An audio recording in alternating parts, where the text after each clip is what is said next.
Please call the roll. Jomeline Belatayo, Augustine Cervantes, Here. Kathy Gracia, Here. Katrina Chakowski, Here. Cheryl Forbes, Bob Fraley, Here. Alan Hallis, Here. Mike Hillis, Here. Marty Martinez, Here. Jason Lee, Here. Gerard Morrison, Yep. Kevin Taylor. We have a quorum. Great, thank you. This meeting is being conducted mostly in person. Most members and staff are participating in the commission office. Many participants of this meeting, one commissioner, and some staff will be attending virtually. The Zoom link has been made available to the public.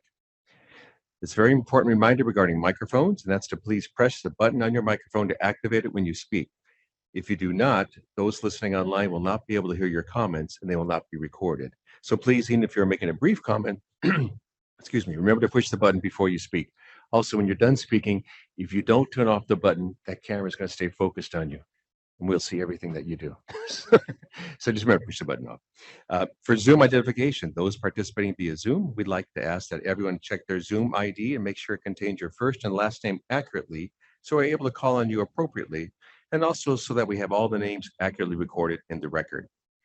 If you need to update your name, click on the 3 dots in the window with your picture to bring up the rename option. When it's time to take up an item, we'll need a moment to bring the appropriate attendees into the main meeting room, make sure that they can see and hear the committee and that we can see and hear them as well. Participants will need to turn on their camera and unmute their microphone.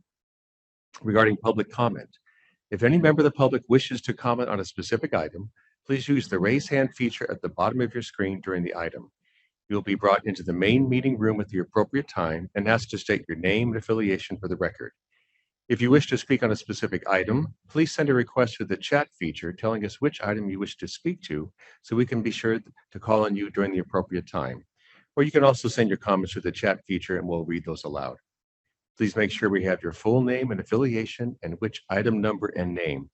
There's also a time designated for general public comment at the end of the meeting. As a reminder, this meeting is being recorded. After the meeting ends, the archived audio and video will be available via the Commissioner's website. Voting. When you make your motions, please state the motion in full so that there is no question what the motion is.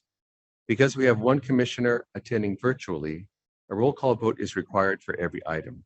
Just before the vote, we will remind everyone to make sure you are unmuted so that we do not miss anyone's vote. If you are unable to respond via video or audio, you may make your vote known through the chat feature. The secretary will have to read your name and your vote when she gets to that part of the roll call vote to make sure it's an official part of the record and to make sure the public knows what the vote is.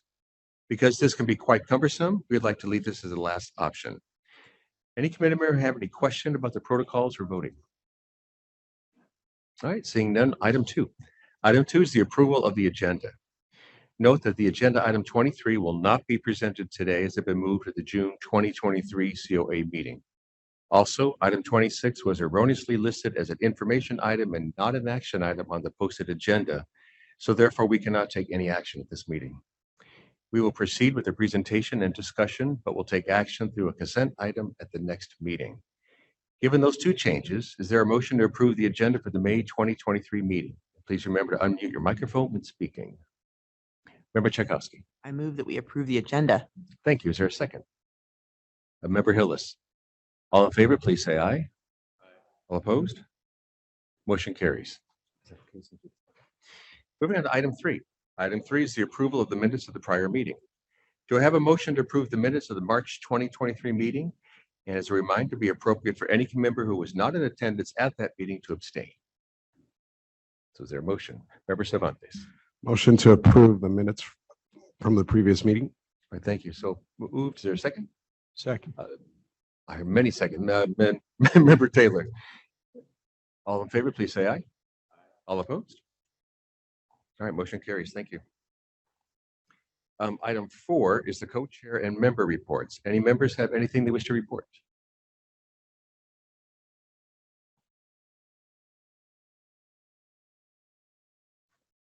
Very quiet. I can't believe your spring has been that quiet. Yeah, Member Taylor. Subject matter competence has been in the news a lot.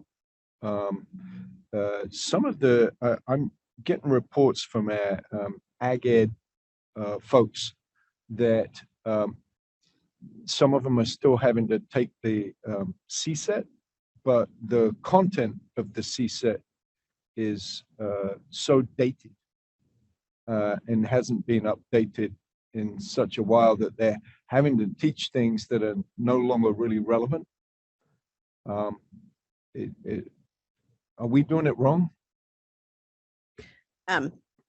Under AB 130 that addressed the subject matter competence and trying to expand the options for candidates to demonstrate subject matter competence through coursework, through academic majors, those kinds of things. Not all candidates will qualify to not take the CSET. So some candidates will have to take the CSET depending on, whether they had met the criteria. The CSET, Kara Mendoza is the exams person, and she is actually out for the next couple of days, but so she's the better person to answer this, but it is on a rotating basis in terms of the renewal and updating of the exams with content. What we are hoping to do this summer is we are submitting a plan to our executive director about how to relook at the subject matter content in its entirety. What do we need to do to update all of the areas?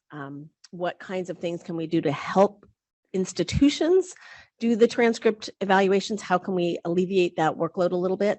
So we've been having a lot of discussions about subject matter. We know that AB 130 was put into a budget trailer bill and we sort of had to hit the ground running and nobody was really quite ready for it.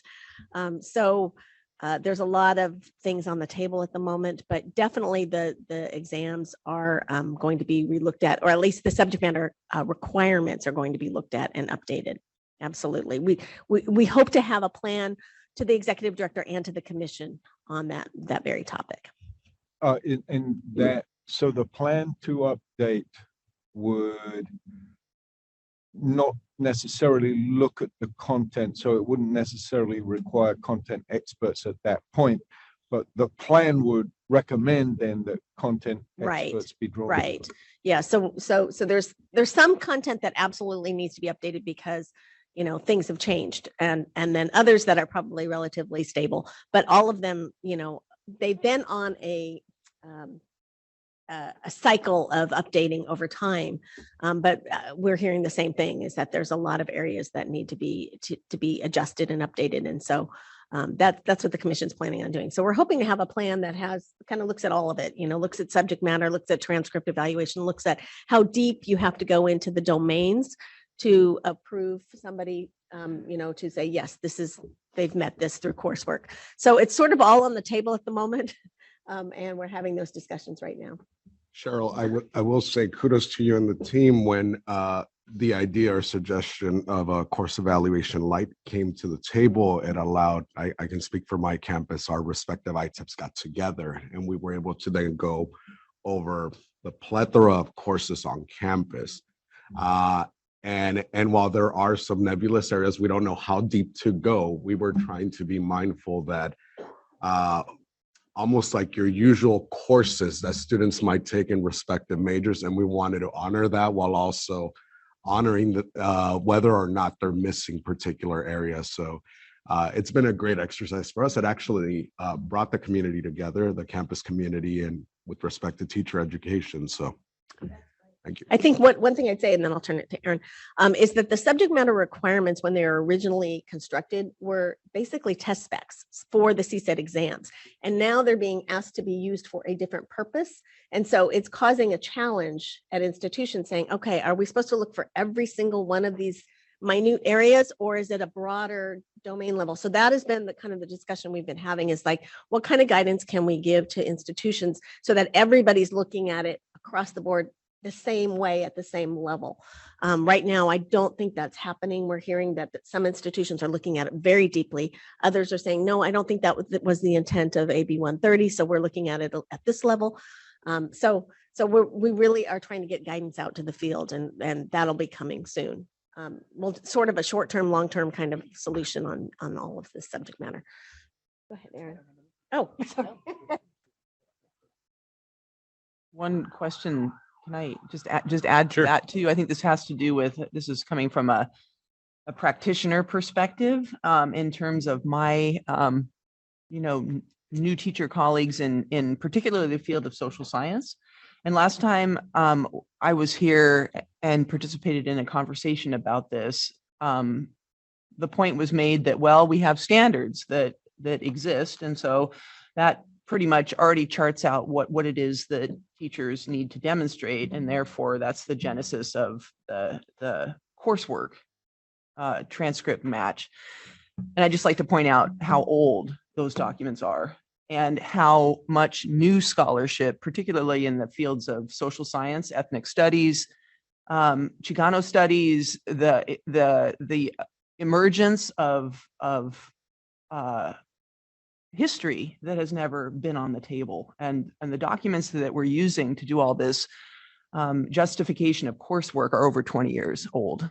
So while it's a heavy lift, and I did kind of confront our experts here on that last time I was here, that lift needs to be made if California is going to continue to lead this country in progressive education, which has never been more important. And when you look at things like AI today, people, this is the most fundamental transformation I've witnessed as an educator in 32 years.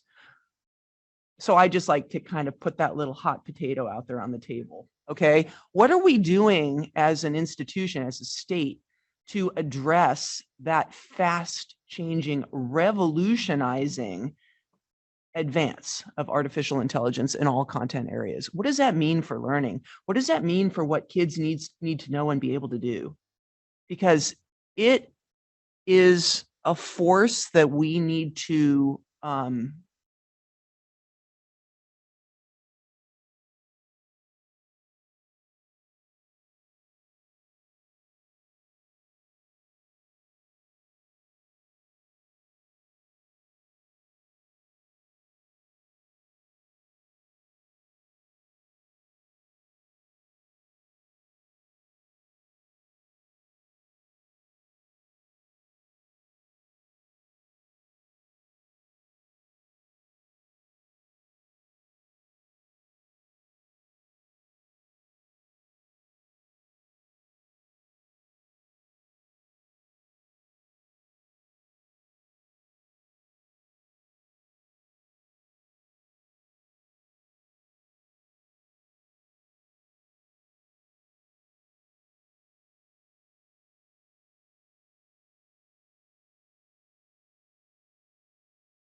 Education, or Superintendent of Schools, I'm sorry, and Julie Sheldon from Walnut Valley USD. So those were all done at the last commission meeting.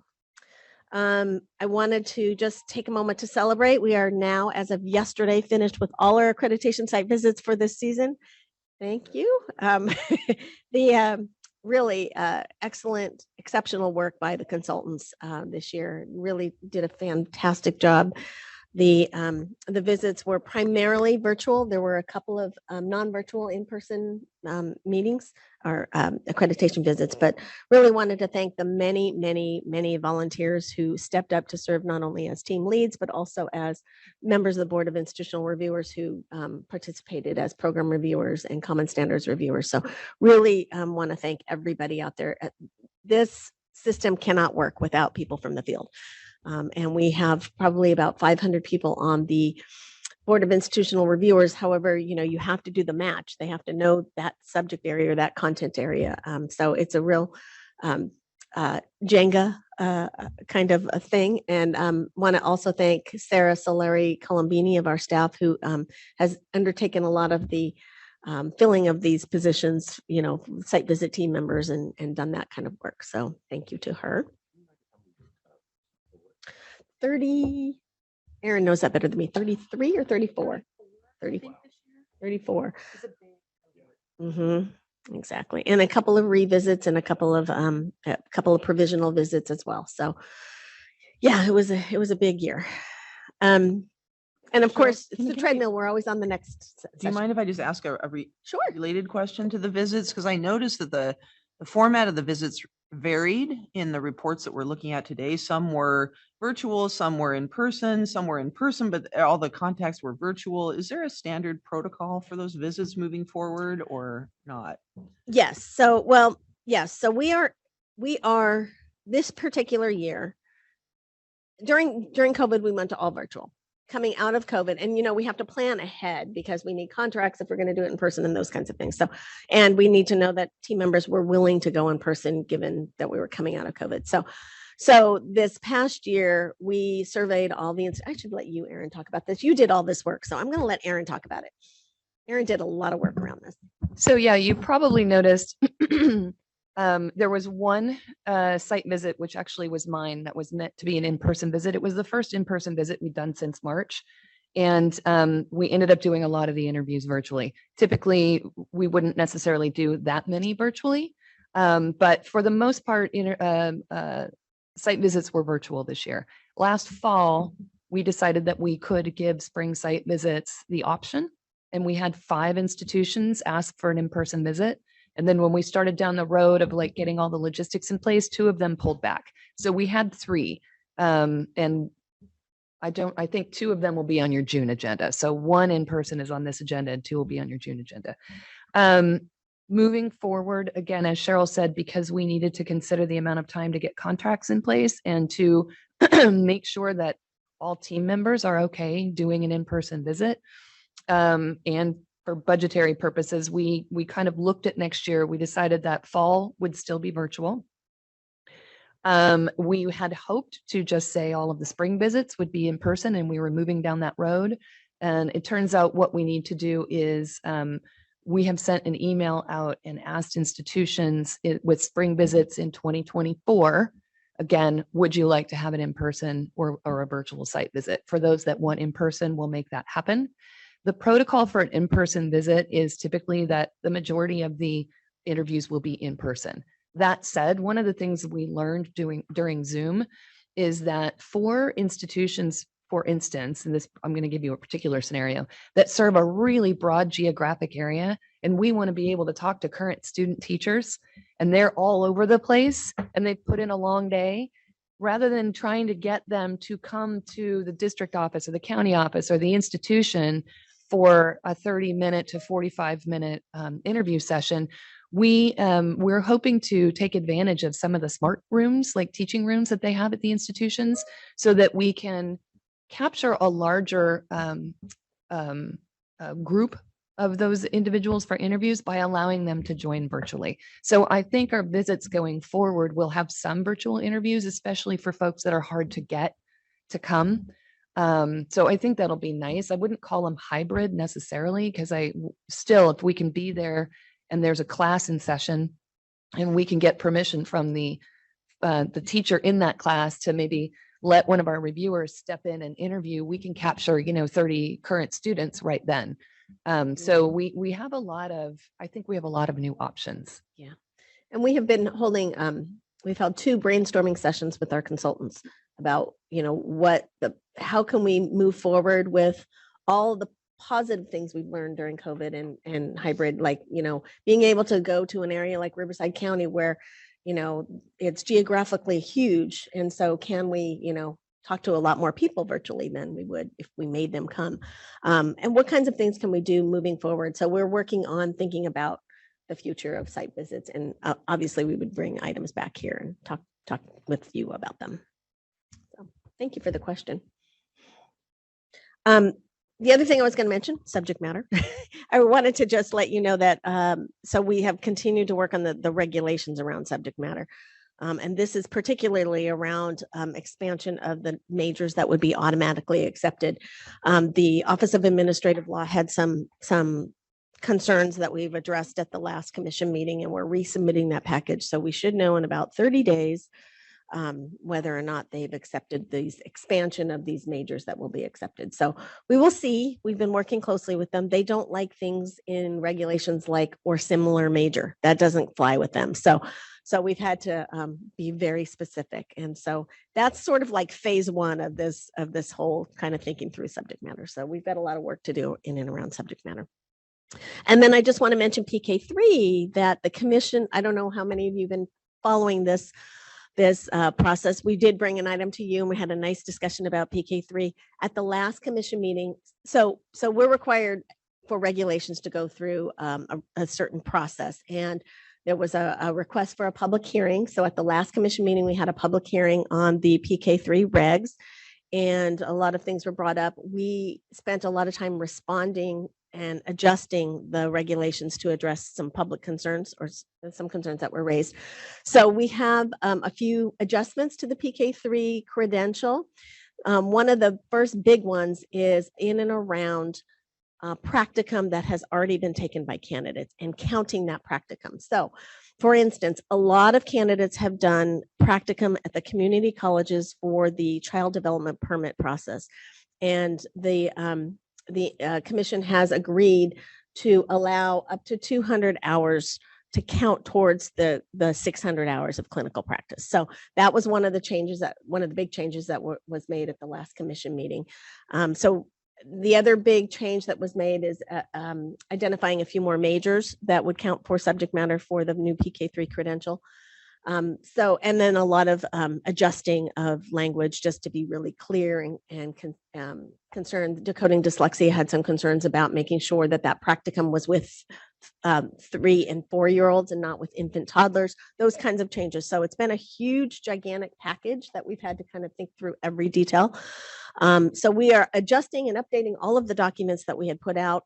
We did have, and I'll let Erin talk about this, 5 institutions apply already for the PK3 credentials that we have reviewed, all county offices of education. Erin, do you want to say more about that? Yeah, so a couple of weeks ago, we held an in-person review session, partly because we wanted an opportunity to be there to support the work groups as they worked reading this new credential, and partly because we wanted an opportunity to hear from them what was working and what they were seeing. So it was a really nice opportunity for exchange of ideas and listening to each other. But as Cheryl said, we had 5 institutions, all county offices of education, who got their submissions in and evidence was ready. We had a number of volunteers. I'm really, really grateful, and I hope some of them are watching, to all the individuals with early childhood expertise who stepped up. We were able to put together teams of 4 to review each one of these 5 submissions, and each team had 2 multiple subject experts and 2 early childhood experts. We are also very lucky, because I did not plan this, that each team had at least one person who is a BI HAR member, so they really understand our system. So just really, really good teams. So that was, those submissions were reviewed, all except the literacy standard, because the literacy standard is so particular and specific. that we, at least initially, are going to be having just the standard for a number of submissions reviewed by some literacy experts. And I will say that Dr. Luna Lopez, who is joining the COA starting on July 1st, was one of the people on our literacy panel. And she has volunteered to help with the review of this literacy standard in TPE. So I currently have 5 sessions set up. They will be virtual sessions. I just couldn't get everybody together on the same day. So we have 5 virtual sessions set up now with a variety of literacy experts who are going to come and just look at that literacy standard for the PK3 submissions that came in. But also we had 4 programs sort of in the hopper and IPR that had applied for either multiple, single, or an ed specialist credential that needed to respond to the literacy standard, and we didn't have anybody who could read it yet. So we're actually going to start with those folks who have been, like I said, in our IPR hopper for a number of months, and then move to our PK3 folks. The PK3 thing is really, we are absolutely building that plane while it is racing down the runway, because the individuals who applied, we were very clear that something could change. If it does, we're going to need you to update your evidence. So we're now working on, Rosemary Wren, one of our consultants, is working on creating a table that is very specific about what the commission just changed in its decision last Friday. And those individuals will have to update their submissions, resubmit. We'll look at that again. Individuals that are thinking about it, that have told us that they intend to submit, we'll get that information to them. So we're going to send their feedback. We know that they've got some new things to do. We'll get their literacy feedback to them as soon as possible. We're really trying to help these PK3 programs move forward as quickly as we possibly can. Again, just to clarify, so you started, Cheryl, talking about alternate majors that would demonstrate subject matter expertise for this particular credential, and we were talking about that before. And I'm not totally clear on the future of the CSET or exams. They're not going away, are they? No. Okay. Yeah, because I would think it shouldn't be an either or thing. It's like, 'cause it's kind of weird, 32 years ago when I was like thinking about being a teacher, I submitted my stuff to San Diego State, and I have a Bachelor of Science in Foreign Service, which is not a traditional major. And at the time that was fairly cutting edge, right? But I was deemed non-qualified for traditional teaching positions because political science was the only thing that I was eligible to teach according to their analysis of my coursework. So I guess I just tell that story just to kind of like, hopefully we're not like coming full circle again and like communicating a narrower view of who should be in classrooms, because obviously I think that's kind of our state's big challenge right now is to make teaching a thing that is magnetic to talented people that we need, right? I think it's the opposite. I think it is about expanding because before CSET was really or a commission approved program was the only way to demonstrate subject matter. And the legislature clearly wanted to, okay, let's think broader about this. The question is how broad?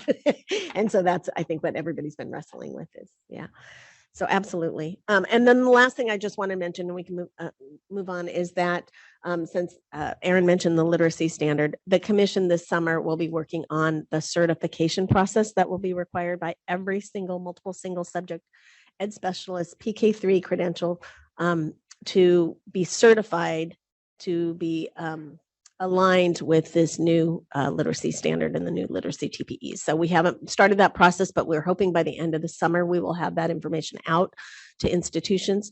It is required in SB 488 that we have a certification process, and that certification process is sort of outside the commission's accreditation system, or I should say in addition to, so that process will be undertaken this summer. What's that? Yes, the first time, yes. Yes, then we'll roll it into the current system, but so that's it for me. Thank you. Great. Thanks, Cheryl. Thanks, Aaron. Moving on to item 6, it's the program approval recommendations. For approval, this section is for action. There is one institution with a program for approval: Compton Unified School District Clear Administrative Services Induction Program. And do we have them by phone, I believe? Apparently their Wi-Fi is down in the entire in the entire area or the district. I'm not sure. So they got to join us by phone. Yeah, I think it is. Was that the same time? Michelle, just let us know when we have them. Would you like us to move on to item 7 while you connect them? Or are we okay?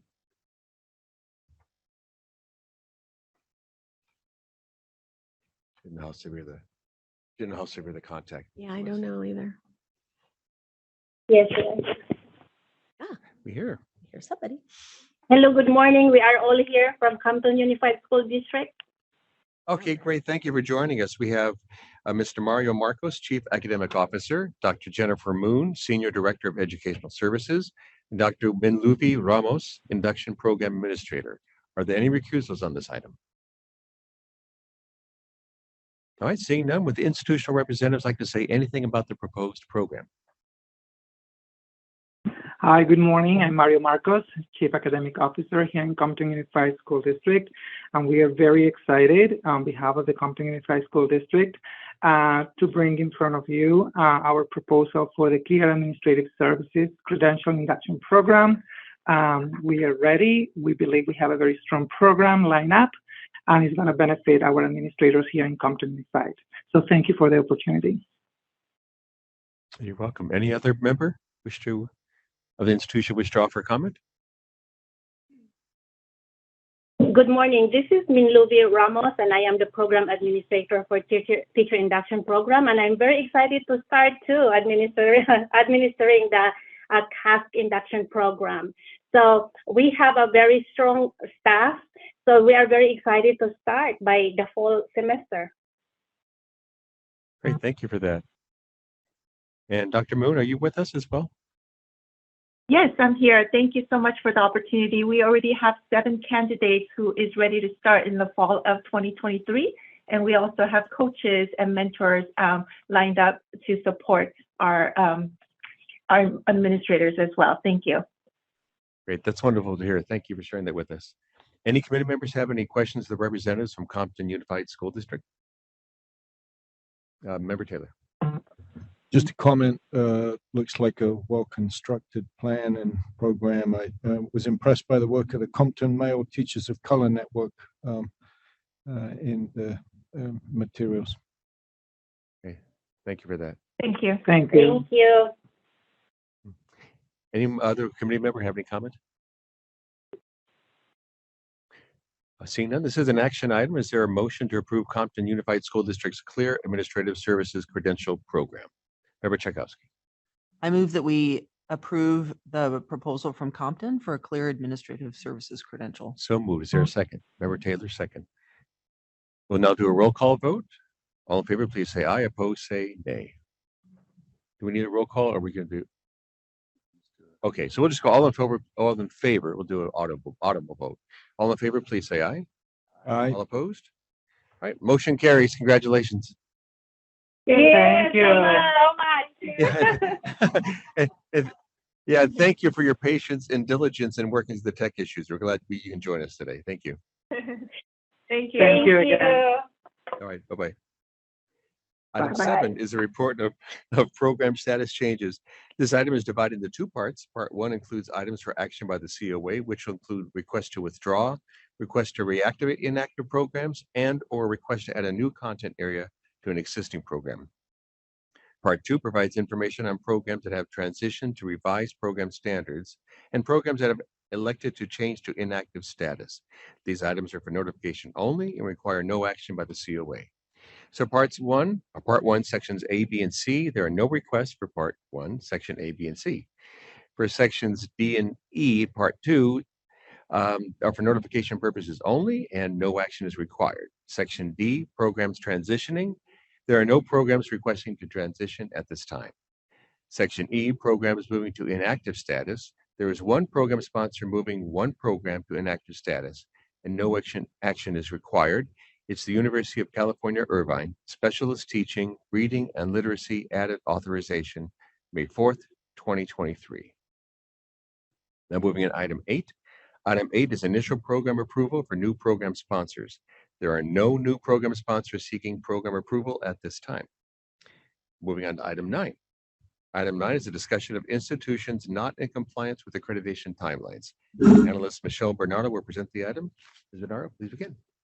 Okay, good morning. So for item 9, we have 2 institutions. I'm going to be going over the preconditions. So for preconditions for red and green cohorts, they were due on March 31st.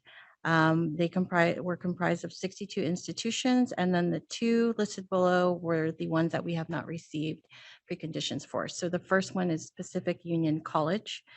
They were having some technical issues, so they were not able to submit their preconditions on time. And the second one is University of San Diego. There is some miscommunication or misunderstanding of when the deadline was to submit the preconditions. So staff is working with these 2 institutions to ensure that the documents get submitted. And then we'll give you an update the next meeting for these 2 institutions. Okay, thanks, Ms. Bernardo. Item 10 is a time certain. We have the report accreditation team to Visalia Unified School District. And I see Mr. Boyd is in the room with us. Do we have the institutional representatives available? All right, thank you. So Consultant Hart Boyd will introduce the item.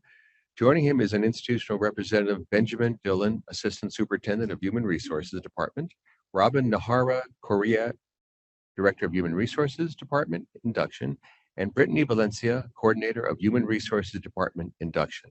Does anyone need to recuse himself? No. Michelle, we're not seeing them. Are they there? Oh, you are there.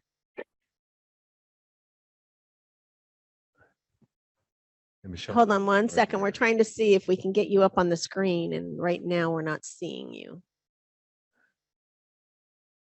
Just give us 1 second. Tech is our friend, right? Yes. I forgot to mention that I will be leaving right after the Fresno report.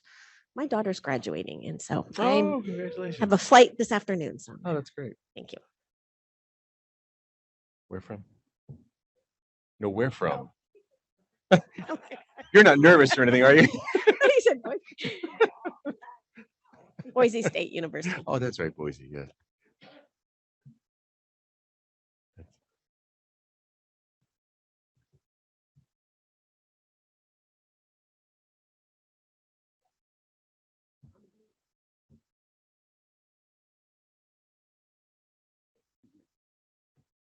Okay, we see them now. We good to go? Oh, there we are. Yay. I think we're good. So, Mr. Boyd, please begin. All right, thank you. Visalia Unified School District site visit took place from March 20th through the 21st, 2023. The site visit was conducted virtually rather than in person, and a total of 250 interviews were completed with various constituencies, and the site visit proceeded in accordance with all normal accreditation protocols. That being said, prior to the site visit, the Friday before it was scheduled to begin, in fact, the consultant who was originally assigned to the visit had an emergency that required their full attention. So I was brought in as a replacement to facilitate the visit. Although this was quite the curveball to throw at the Visalia leadership team at the last minute, they took the news in stride and conducted themselves with the utmost professionalism. They provided the team with everything they needed and ran an interview schedule with virtually no hiccups over the duration of the visit. Coming in as late as I did in the process, it was clear to me that the leadership team was extremely thorough and thoughtful in their preparation for the visit.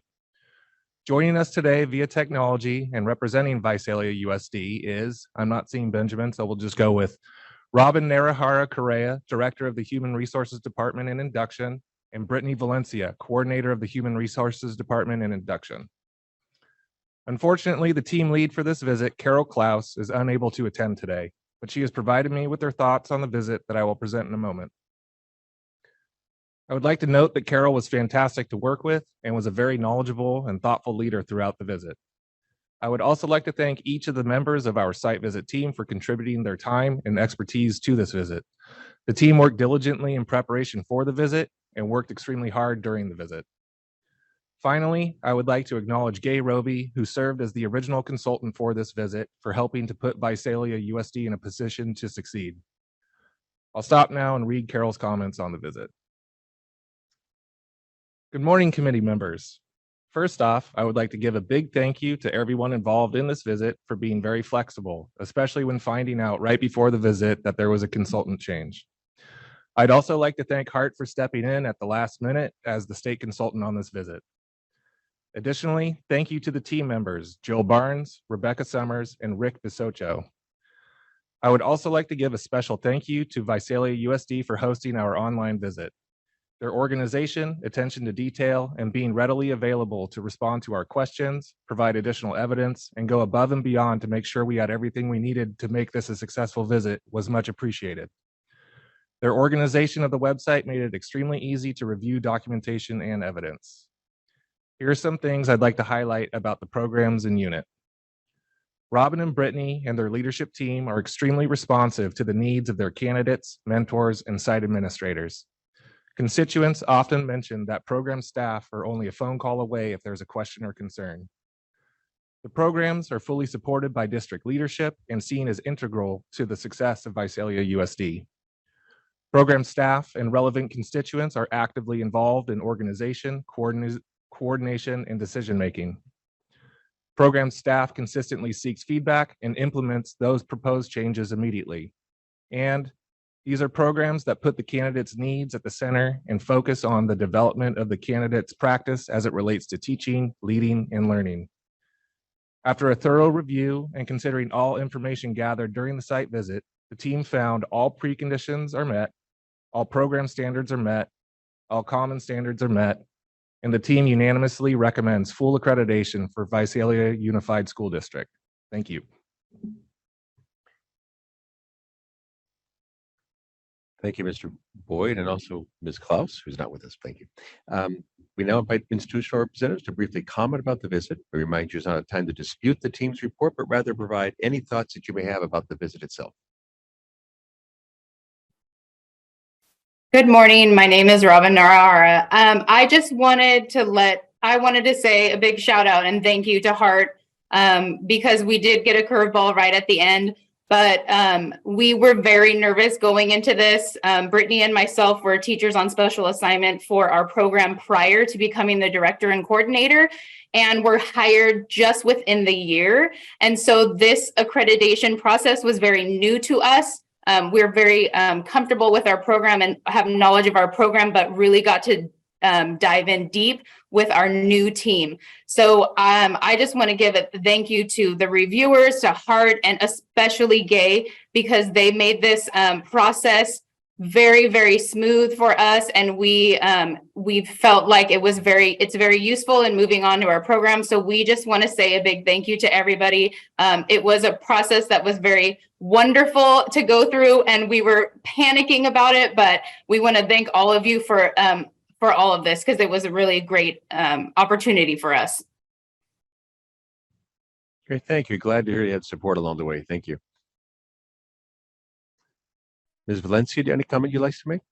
This is Ben Dillon, Assistant Superintendent of Human Resources. Sorry, Brittany. Sure. I didn't mean to cut you off. And I apologize. You can't see my camera because I'm driving and I felt like that wouldn't be safe. But I do want to say thank you to I worked very indirectly with the individuals who supported us, but worked through Robin and Brittany, and they've had nothing but rave things to say, as Robin mentioned. I will also add, though, and just kind of echo some of what Robin shared, I've been nothing but impressed by the level of leadership, organization, coordination that Robin and Brittany have provided, not only through this process, but ongoing for our district and the candidates who are involved in the program that they help facilitate and lead. I would further add that I know Robin said, that they're new to this aspect of the work, but they've been engaged in this work formally and informally for years. And I think because of the level of care and attention that they provide to the candidates and the level of intentionality and program leadership they've demonstrated across our different induction programs, stepping into this formal process for accreditation has just really, I guess, exemplified and kind of tied a bow, if you will. I know we got to do it again in 7 years, but really encapsulated how they do work each and every day. This is not an outlier. This is reflective of their ongoing excellence. So I thank both of them. Thank you, Mr. Dillon, and thank you for being safe on the road. Appreciate it. Ms. Valencia, any comment you wish to offer? Yes, I would just like to say thank you to, I know Gay couldn't be here, but she was excellent to work with. She worked really closely with Robin and the team to prep us for this visit. And, you know, doing an online visit was a bit daunting, but I'd also like to say that the teachers, the candidates, former candidates, current mentors, like that is the heart of our program. And so I felt like the visit was just reflective of the people that we surround ourselves with that are best for kids. So it's exciting to hear this. And I want to thank, you know, Hart and Carol and the team. They were excellent to work with. And we're just super excited for this news. So thank you guys. Great. Thank you, Ms. Valencia. Any committee member have any questions or comments? Member Tchaikovsky. Well, congratulations on a successful visit and self-study, et cetera. I saw the numbers of people in your program and I was kind of amazed that you went from having 54 completers last year to 194 candidates now. What's behind that huge increase in people in your program?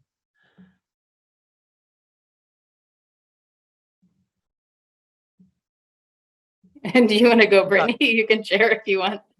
Sure. So, I mean, I know that we showed completers. I know that you are all aware of the deferral process that has been happening within the state of California due to COVID closures. So we actually, not too long ago, our former director of our program started with a handful of teacher candidates, and we've just vastly grown with the need for teachers. But I also think that just the shift in need of new teachers, we also are a very large district.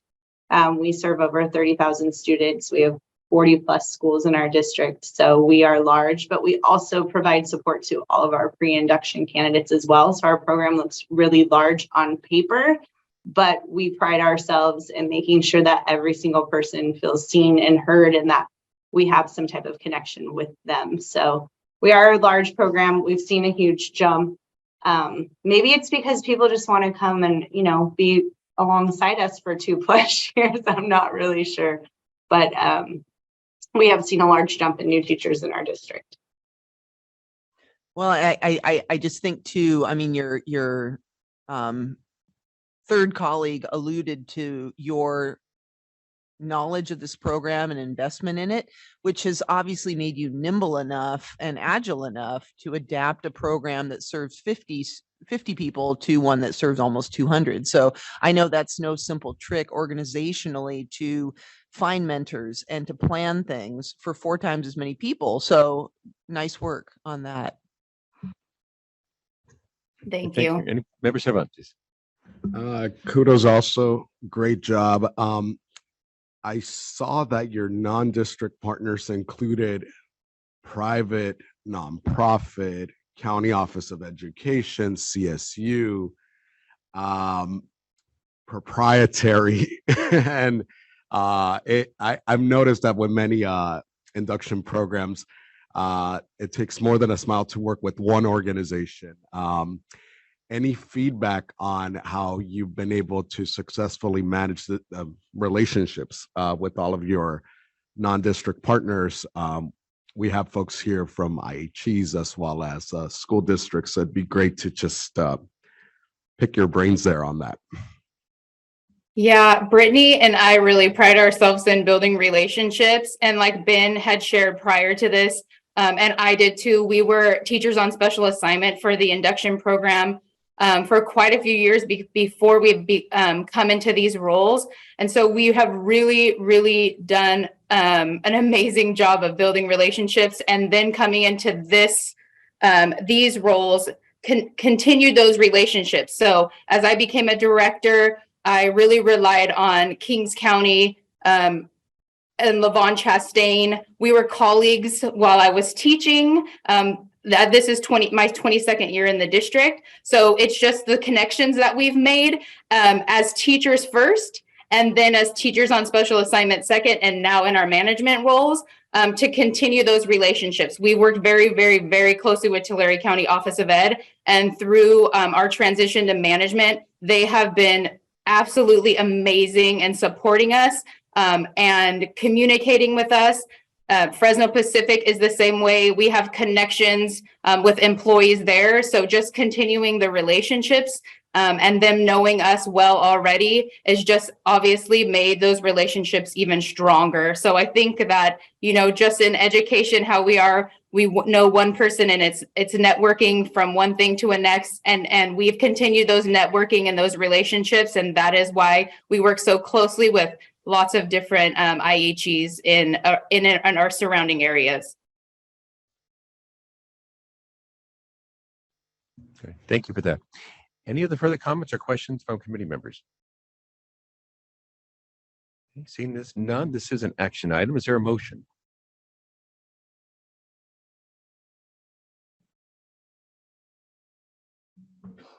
Member Tchaikovsky. I move that we accept the recommendation of accreditation for Visalia's induction programs. So moved. Is there a second? Second by Member Taylor. All in favor, please say aye. Aye. All opposed? Motion carries unanimously. Congratulations.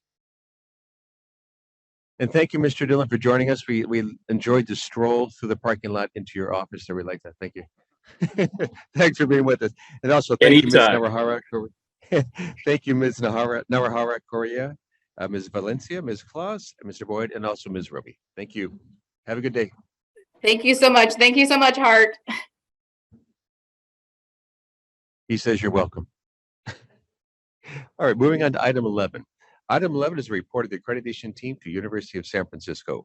Administrator Cheryl Hickey and consultant Timothy Weeks will introduce this item. And joining them is team lead Doris Madrigal and institutional representatives Dr. Shabnam Koirala Azad, Dean at the School of Education and Professor of International Multicultural Education, and Laura Hanneman, Director of Effectiveness, Strategy, and Assessment. Does anyone need to recuse himself? Ms. Hickey, will you please begin? Certainly. And my partner, Tim Weeks, is not yet here. He was taking the train in this morning, so I assume the train is late. So, but I have his part, so I'm fine. Well, thank you. It's our pleasure to present the accreditation report for the University of San Francisco. This visit was held on March 26th through 29th, and it was held virtually. We are in a way sad that we were unable to hold it in person so we could do this important work at such a beautiful campus on the Hill in San Francisco. If any of you have seen that campus, it is stunning. We'd like to recognize the outstanding work of our team lead, Doris Madrigal. And she is on, right? Okay, thank you. Can't see that far. Although she had served on many, many teams in the past, this was her first team lead assignment, and she truly excelled. We would also like to acknowledge the hard work of the accreditation team, our BIR members. This team had several veteran members, but also a good number of brand new site visit team members, and they all did very, very well. The university personnel, starting with their leadership team, particularly Dean Azad and Laura Hanneman, Director of Effectiveness, Strategy, and Assessments, who are joining us today, as well as the rest of their leadership team. The department chairs, the program coordinators, faculty, and staff were all extremely responsive to the commission and to the team needs. Per the commission procedures, we began meeting with them, staff began meeting with them, the USF personnel months in advance of their visit to iron out any issues. USF worked diligently to ensure the team had what it needed to be confident in their decisions. And over the course of the visit, the team interviewed 275 individuals, reviewed the data in the accreditation data dashboard. This team was really diligent about looking at all of the data and reviewed all of the documentation provided on the accreditation website. So I'd like to turn this over now to our team lead, Doris Madrigal. Good morning, everyone. I'm so very pleased to be here with you today to share out the accreditation team findings for our virtual site visit to the University of San Francisco. I want to be sure and thank the wonderful community at the University of San Francisco School of Education, and in particular, Dean Azad and her exceptional leadership team. every single individual we engaged with during our visit was welcoming, transparent, and committed to learning throughout the process. So we definitely felt the commitment to collaboration and partnership with us throughout the site visit process at the school. As described in the report, the team came to the recommendation of accreditation with a 7th year report based on our shared goal of helping guide the unit and focus their already ongoing continuous improvement work. It was abundantly clear to us that the School of Education has a notable track record of systematically identifying, addressing, and improving areas of program and unit functioning already. So the accreditation team did not feel any level of concern or doubt in the school's commitment to addressing any findings, and therefore we didn't deem it necessary to affect the school's accreditation status with a required action of further reporting prior to a 7th year report. As you can see from the report, all standards were deemed to be met with one exception, the 2 standards that are in relationships and that were identified in the findings as outliers that needed further addressing or at the program and common standards level, respectively. At the program level, the preliminary multiple and single subject with intern credential program met with concerns finding for standard 3 specific only to the language addressing district employed supervisor training, orientation, evaluation, and recognition. As detailed in the report, there's clear evidence that the content, modality, that there's accessibility, that all of that exists for supporting and training and recognizing the site-based supervisors. The finding was really a result of inconsistent implementation, which can be achieved with a more robust system of standardization and reporting and tracking, which we know the school was already thinking about and working towards. It was mainly this finding then that triggered the Common Standards 3 finding of inconsistency in training, orientation, evaluation, and recognition in a systematic manner for the site-based supervisors. Addressing this at the program level, and namely for the preliminary multiple and single subject with intern credential program, as well as continuing their work on developing a more robust system for recognizing site-based supervisors across all the programs, would resolve the minor concerns that were found by the team. And by minor, I really mean minor. So before I complete my duties here, as they mentioned, this was my first time as a team lead, and it felt an absolute privilege to be able to have my first time as a team lead to be with this institution. So I just really want to highlight the overwhelming experience of inspiration and encouragement that the team experienced during our site visit and in reviewing the University of San Francisco School of Ed.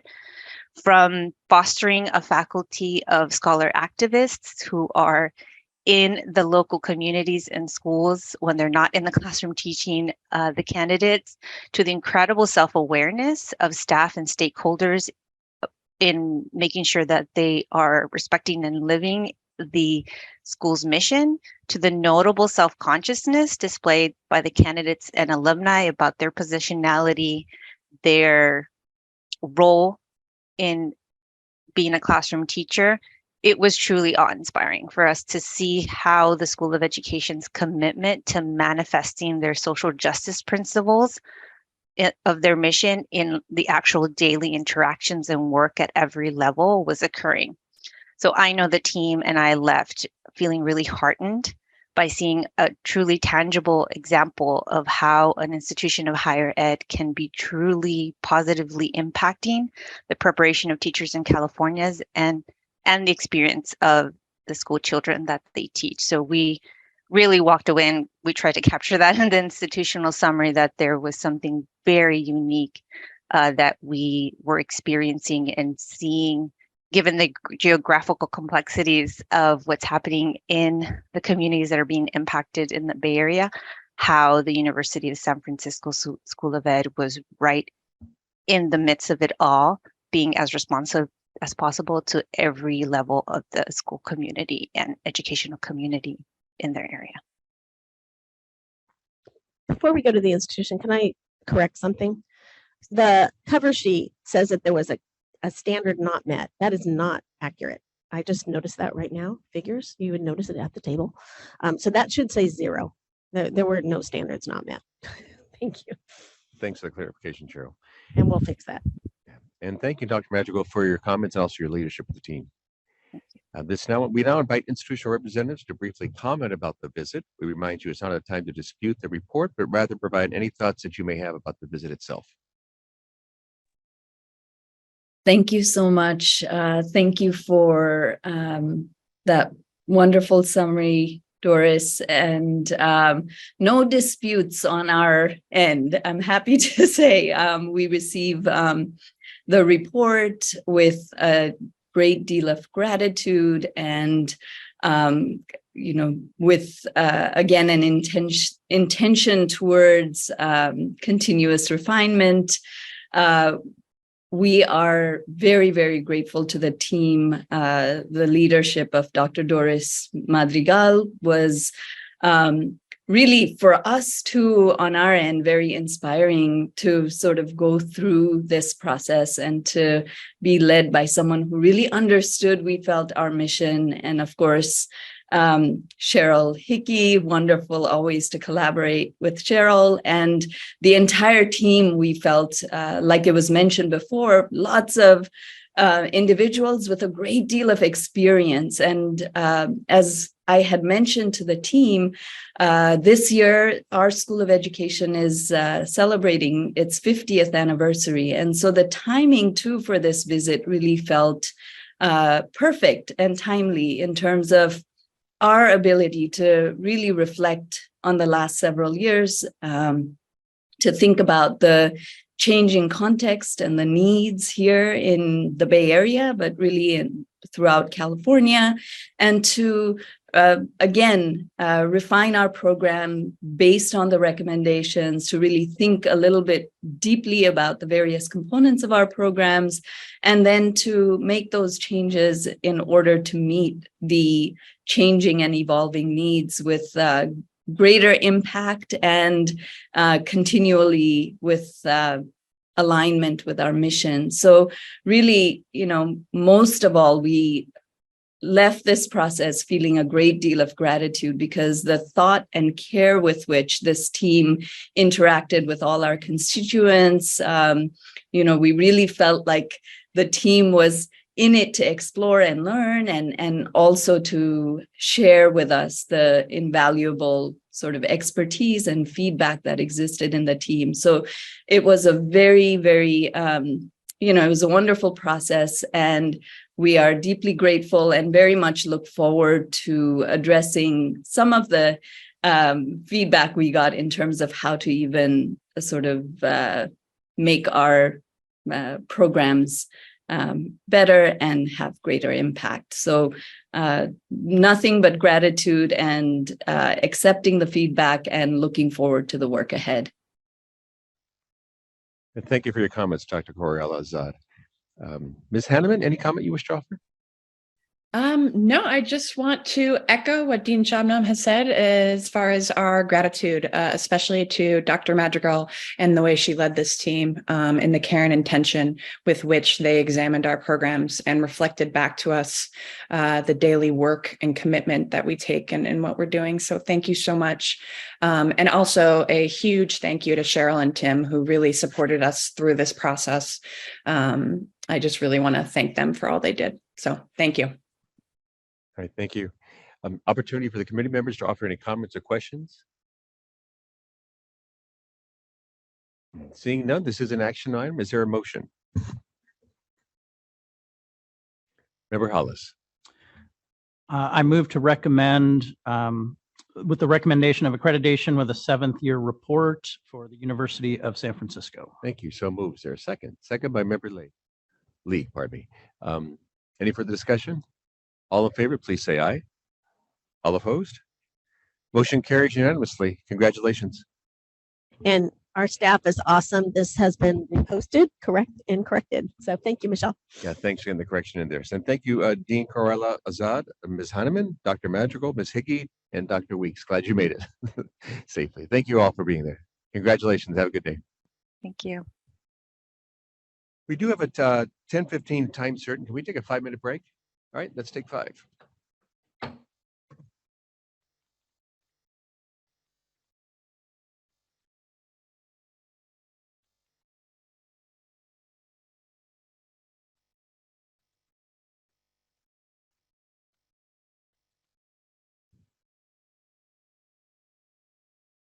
We're going to reconvene the morning session here.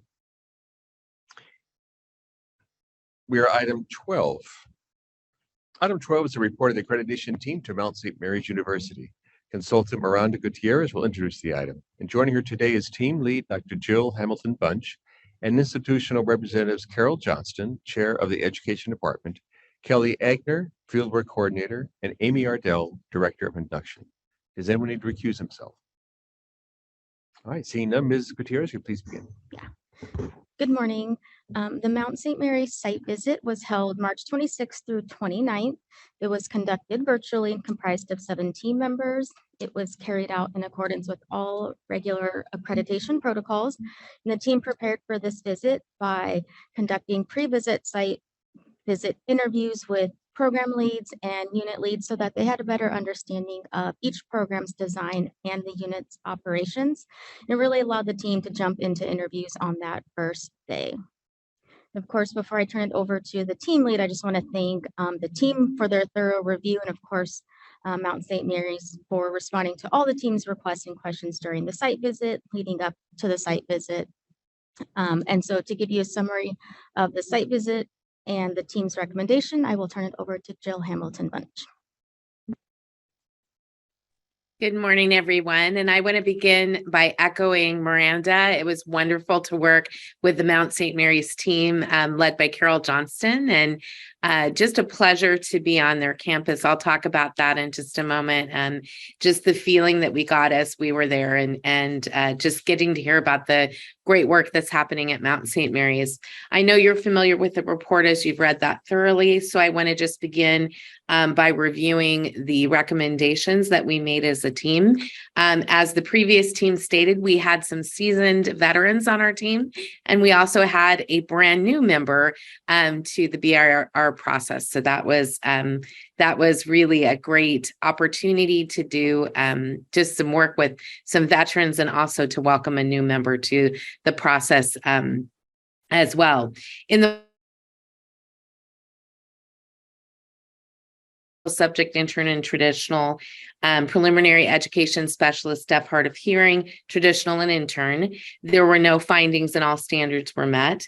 In the preliminary education specialist, mild to moderate support needs, traditional and intern, there was one standard that was not met, and that was program standard 3A, and that had to do with the organization of clinical practice. There was just some clarity as far as the minimum number of visits in that particular program. So although we believe that the number of visits was being met, there was some confusion among the supervisors themselves. So again, we believe that the standard was met, but we just wanted to make a note to further clarify that moving forward. And then in the teacher induction program, all standards were met, except there was a single standard met with concerns. And that standard had to do with the training of mentors with regard to goal setting and reflection on practice. So again, that standard as well, we believe was met, but just needed some further clarity moving forward. I want to state for the room how quickly Mount St. Mary's responded as soon as we had that conversation about those two standards being met with concerns. They had already begun problem solving for what they were going to do moving forward, which it just speaks to what I want to speak about next, which was just the incredible pleasure it was to speak with candidates and stakeholders and members of the Mount St. Mary's team. That it is called the Mount, and we all began to call it the Mount as well, because there is just a sense of community that is really distinctive about this place. And as the previous speakers spoke about, it is so clear as you talk to program completers, stakeholders, to a person, every interview that we had, understood the mission of Mount St. Mary's and the effect that their work has on public education and a commitment to social justice and community change. So that was just absolutely clear in just every interview and every interaction that we had. We also went to acknowledge just again the responsiveness of the team. It was just a pleasure to be on campus virtually, but also just to see their forward-thinking nature, and again just a really clear commitment to mission and to vision and to their what makes them distinctive, which is that commitment to social justice. So again, thank you to the team, and we do recommend full accreditation, and I'll turn it back over. Great. Thank you, Dr. Hamilton Bunch. We now invite institutional representatives to briefly comment about the visit. We remind you it's not a time to dispute the team's report, but rather provide any thoughts that you may have about the visit itself. Thank you. I also want to thank Dr. Hamilton Bunch for her and her team's great work. We truly felt that this was a time to reflect upon our practice and see where we could continue to improve, which I think, between the commission's change of the way accreditation is done and the team itself, it really, let's not do it every year, but it was a much better experience than I had anticipated. In many ways, it was an enjoyable several days. Great, thank you. Any other comments from my team? We just, all of us appreciated the team's request for further understanding. Instead of jumping to any conclusions, they were asking all the questions. And that was deeply appreciated. It's very easy for us to know exactly what we do, but the opportunity to share it was really augmented by the types of questions they asked. That's wonderful to hear. Thanks for sharing that. And you state this as an opportunity to share, which is an excellent comment. So we appreciate hearing that. That's definitely the goal. And we have one other. Is it Kelly Agner? Are you the one who hasn't spoken yet? No, it's me, Kelly, you Amy did. Ardell. Yeah, Amy, I'm sorry. Thank you. I just want to Can't echo quite read the gratitude for this process, for this team. Again, the questions were really wonderful, insightful, allowed us to show our best work, and also to identify places that we were, we really feel like we can do a better job in this area, and get that confirmation that, yeah, you can. So we, as Dr. Hamilton Bunch explained, we are already planning what we're going to do to address the concerns. We'll be sharing that with the department today and with our advisory board on Monday. And then the summer is our time to really implement some of those concerns that were identified. And I have a lot of gratitude for that process, because I'm a program improvement junkie. So anytime someone gives me the opportunity to make things better, I appreciate it. So thank you to the team and to the commission for this opportunity to go through this process. Well, thank you so much for your comments. And it's nice to know that the comments and the support from the team here at the CTC is met with positive intent. And that's all what all this team visits do, is to support your program. So thank you for acknowledging that. Any questions or comments from committee members?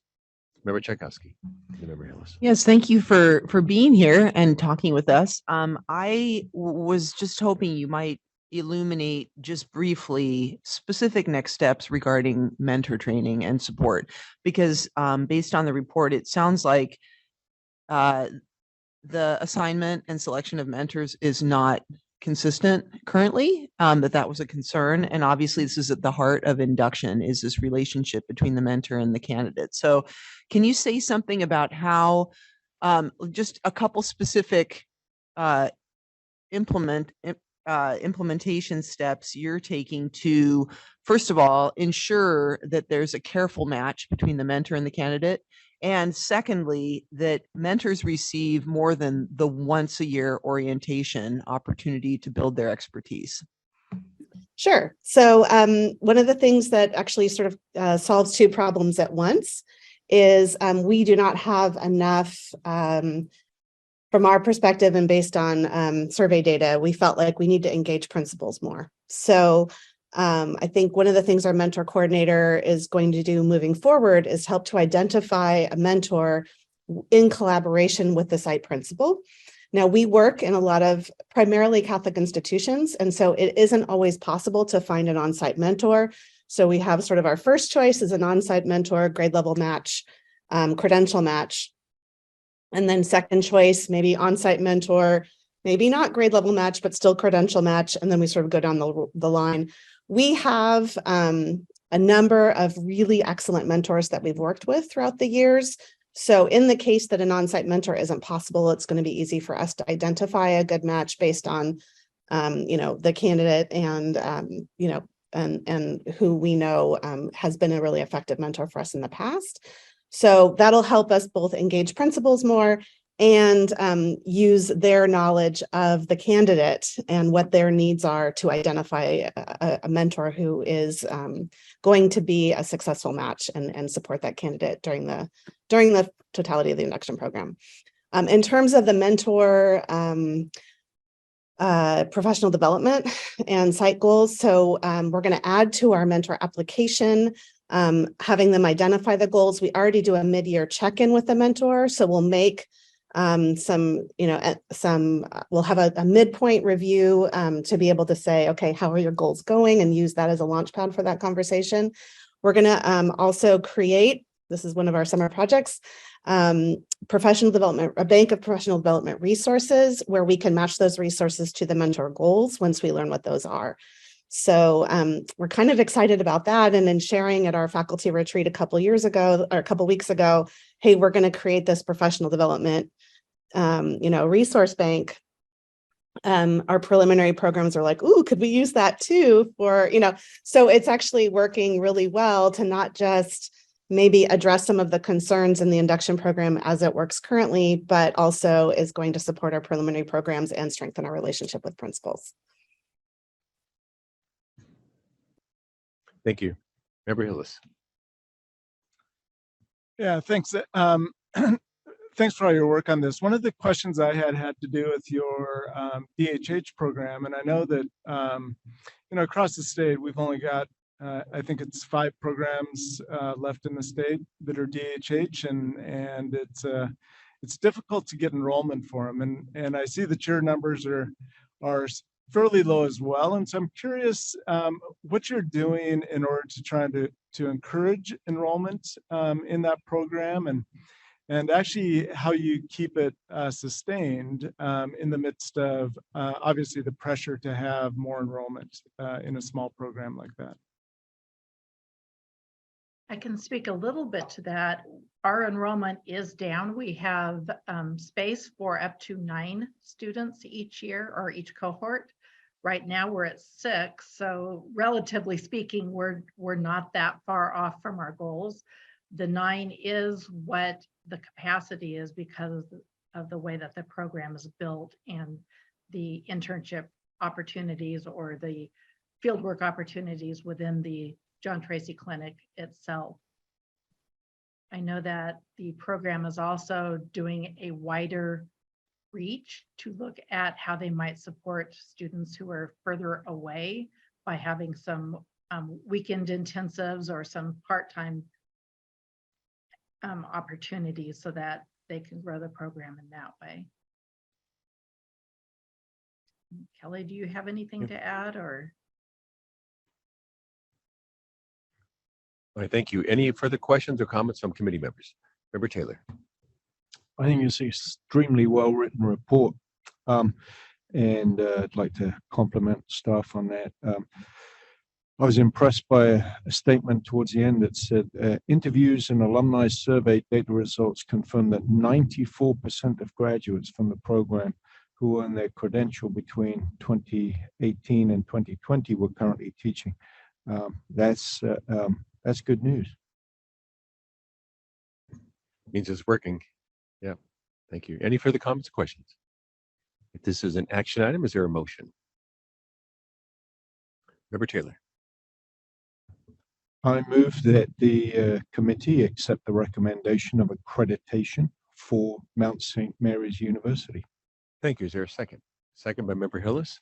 All in favor, please say aye. Aye. All opposed? Okay. Motion carries. Congratulations. Thank you so much, Ms. Johnston, Ms. Agner, Ms. Ardell, Dr. Hamilton Bunch, and Ms. Gutierrez. Have a good day. So we're on to item 13. Item 13 is the actions taken to address stipulations by California State University, Fresno. Administrator Cheryl Hickey and consultant Poonam Betty will introduce or will present this item. They are joined by institutional representatives Randy Yerrick, Dean of the Claremont School of Education and Human Development, Dr. Janelle Pitt Parker, Associate Dean, Dr. Juliet Wathleithner, Associate Professor of Literacy Education and Assistant Director of Teacher Education. Does anyone need to recuse himself? Seeing none, Ms. Hickey, will you please begin? Yes, I'm actually going to have my partner start. Go ahead. Thanks, Cheryl. Okay. Good morning, committee members. Item 13 presents California State University, Fresno or Fresno State's report of actions taken to address stipulations. Fresno State hosted a site visit last April, and the accreditation report was presented to the COA at its May meeting last year. At that meeting, the COA took action to set the accreditation status to be accreditation with stipulations. Page 1 of the agenda item outlines the specific stipulations that were to be addressed. Over the past year, Fresno State has worked with commission staff, and we've been in regular communication in regards to the stipulations. So a link to their report summarizing the actions that they've taken is included at the top of this item. And the item itself summarizes the actions that Fresno State has taken to date. And the summary that you'll see across pages 2 to 4 of the report are in regards to stipulations 1, 2, and 4. Staff today is making a recommendation that stipulations 1, 2, and 4 be removed, and that the status of accreditation with stipulations be maintained until such a time where stipulation 3 is fully addressed. We know that you all have read the report in the staff's summary of the stipulations, but we do want to take a moment to briefly go over our rationalization for the recommendation. Stipulation 1 is in regards to the resources needed that were identified by the site visit team. Since the team visited last year, the institution conducted a deep analysis of its staffing needs.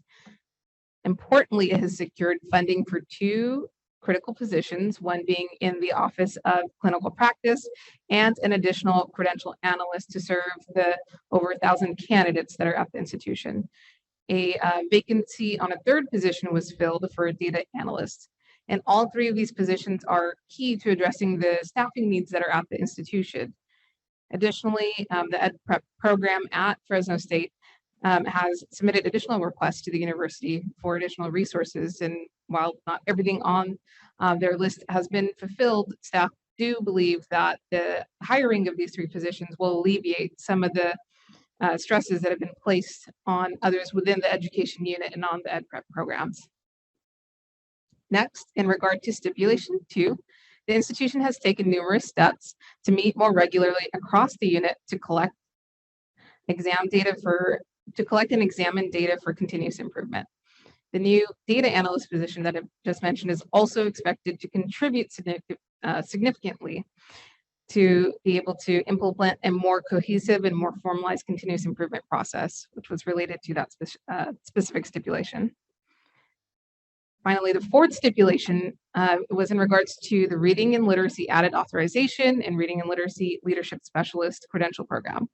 The program took the stipulations and the program standards identified as less than fully met as an opportunity to reconceptualize and redesign and update the program.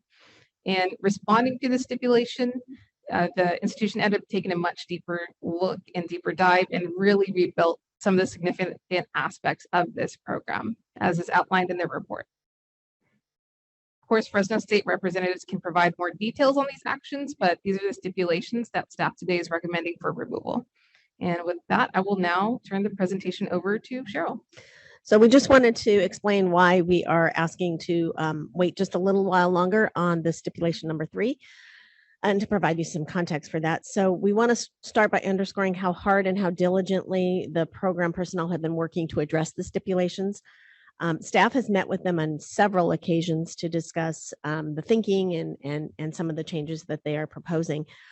First, you'll recall that the Ed Specialist programs were in transition last year.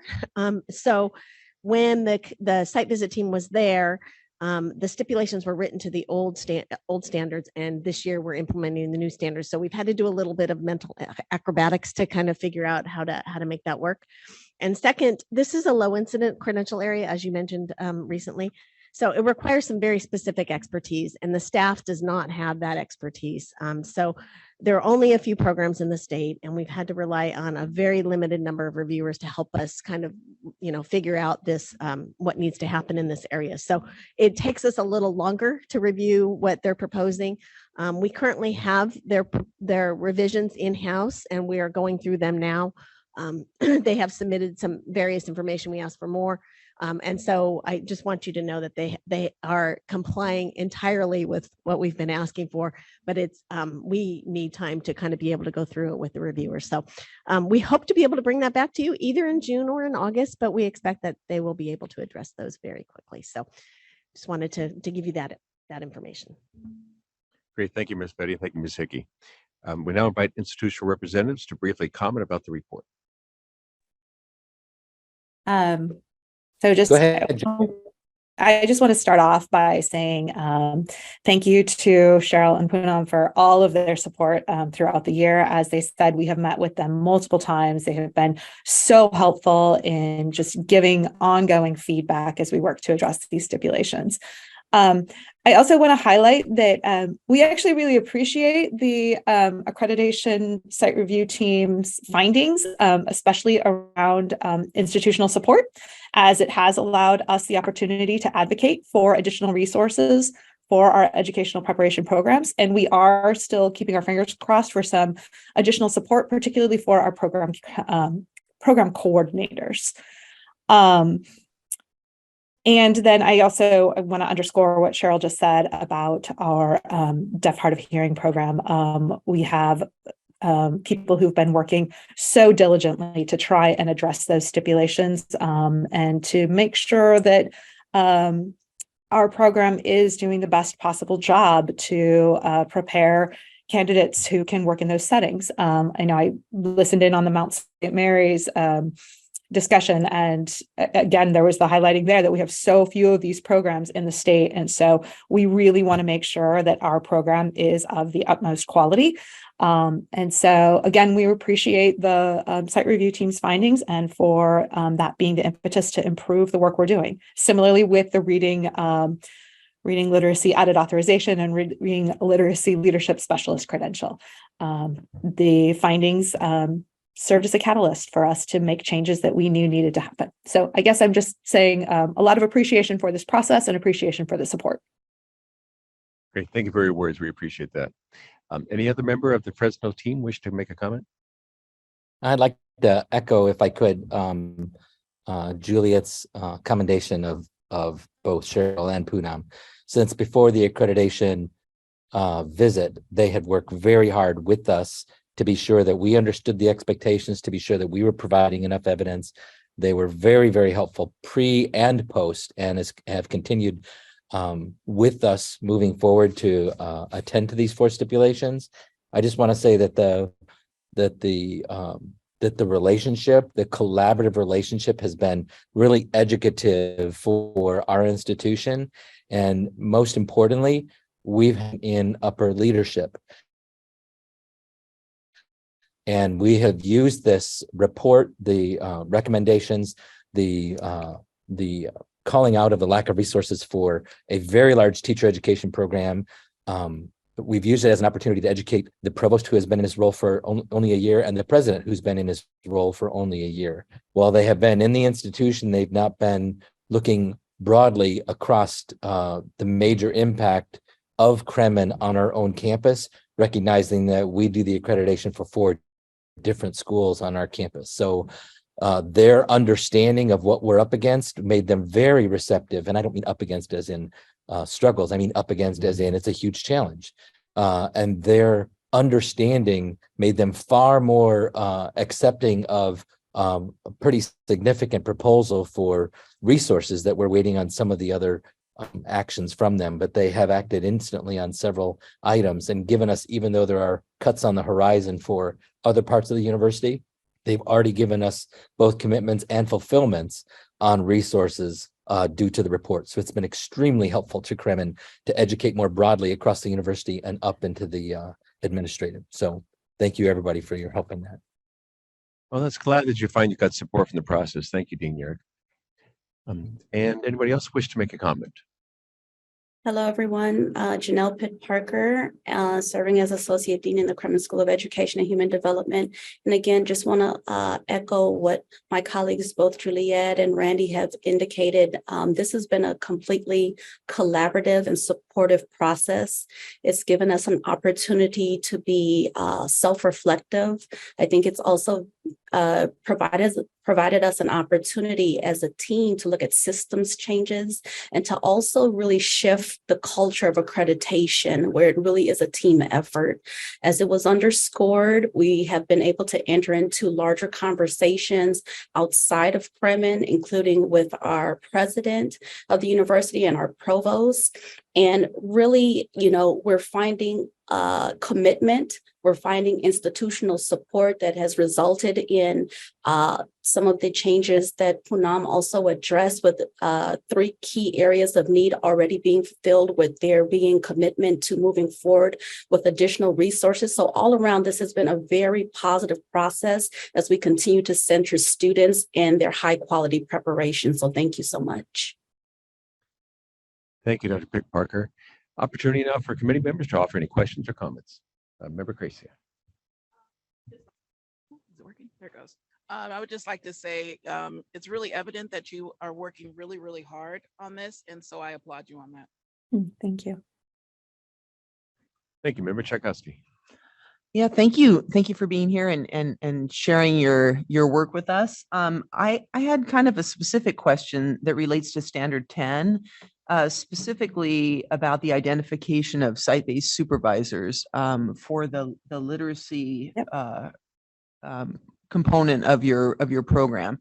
Yep. And while I would say capturing applicant names on a spreadsheet is a first step, I'd like to know more about how what came from that, because simply completing a Google form to me is not evidence that you have squarely addressed the need to ensure that all of your supervisors, which play pivotal roles across Absolutely. a really wide geographic area in a critical subject, right?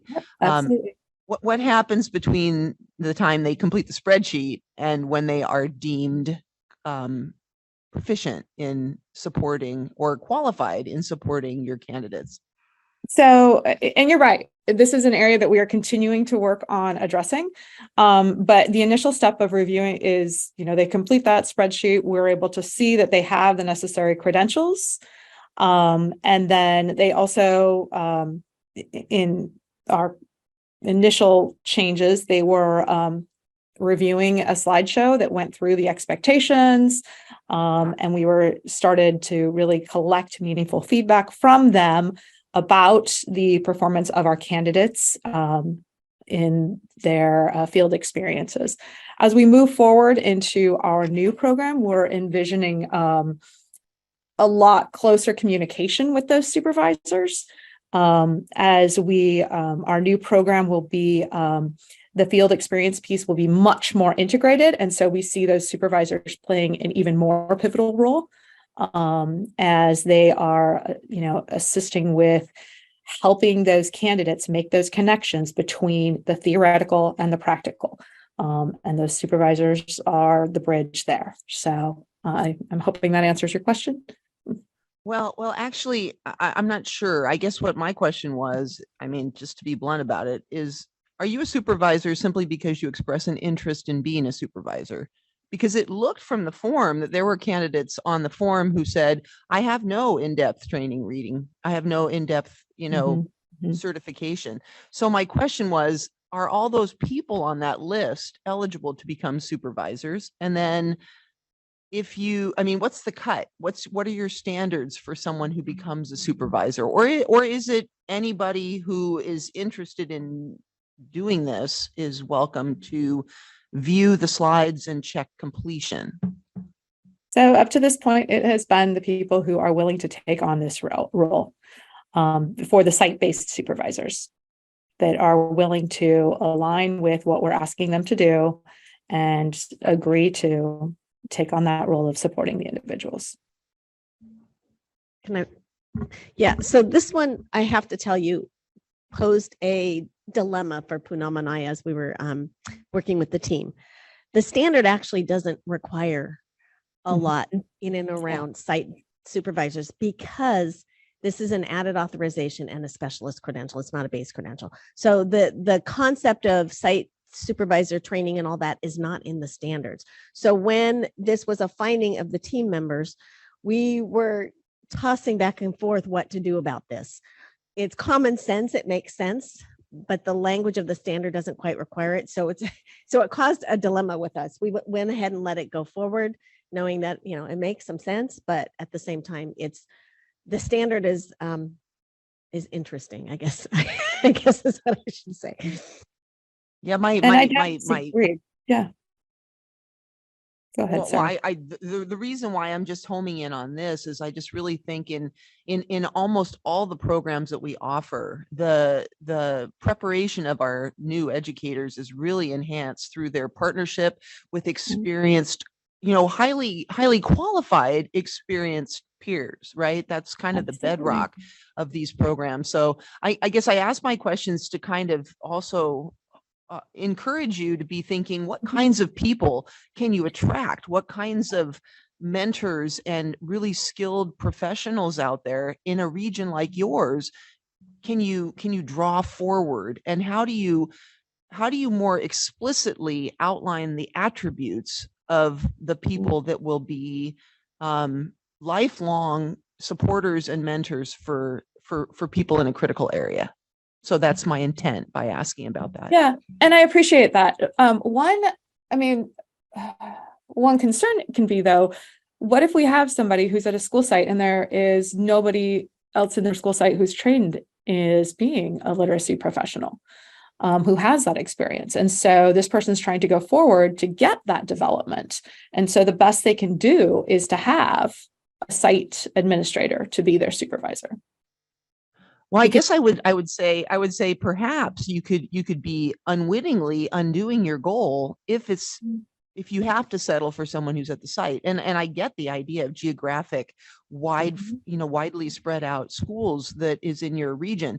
But I guess perhaps then maybe we could reconceptualize site-based versus regional or some other hub of support, especially for a smaller program like this. I don't know, just kind of getting out of that idea that it has to be a person who's at your site. Obviously that's optimal, but there are numerous alternate models of how to identify people and then connect them, potentially even distance. Nobody would have talked about this 10 years ago or even 5 years ago, but now because of COVID, wow, there are models of mentorship that are possible and could be way more effective than, necessarily privileging a site location over other cultural advocacy and demonstrated proficiency.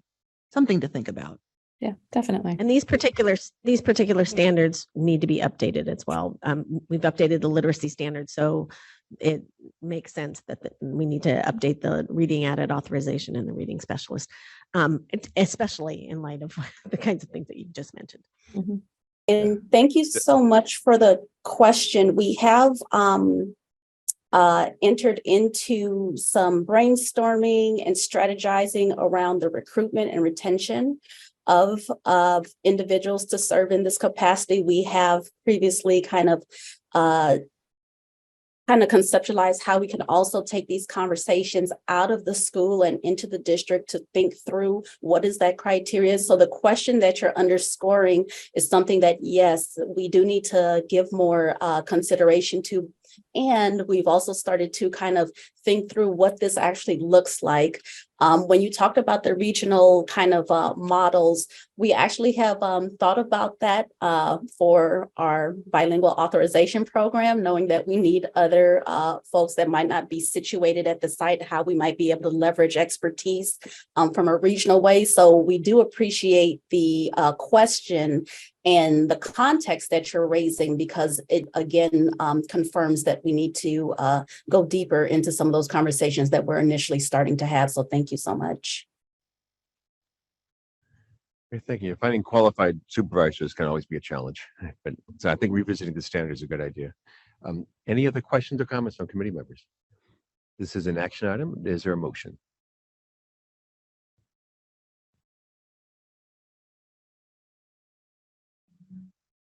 Would an action item need to potentially amend or to put an additional stipulation with the one that is remaining? I mean, Yeah, that's certainly within the prerogative. and Ms. Hickey, if your comment suggests that given the conversation you and Ms. Betty had about the standard 10 places this in the realm, if just a survey like that meets the standard, then I could see how this additional stipulation could be withdrawn. But if not, perhaps it could remain with number 3 for future address. That was going to be my suggestion. I know, just as a way to push those conversations forward in a productive way.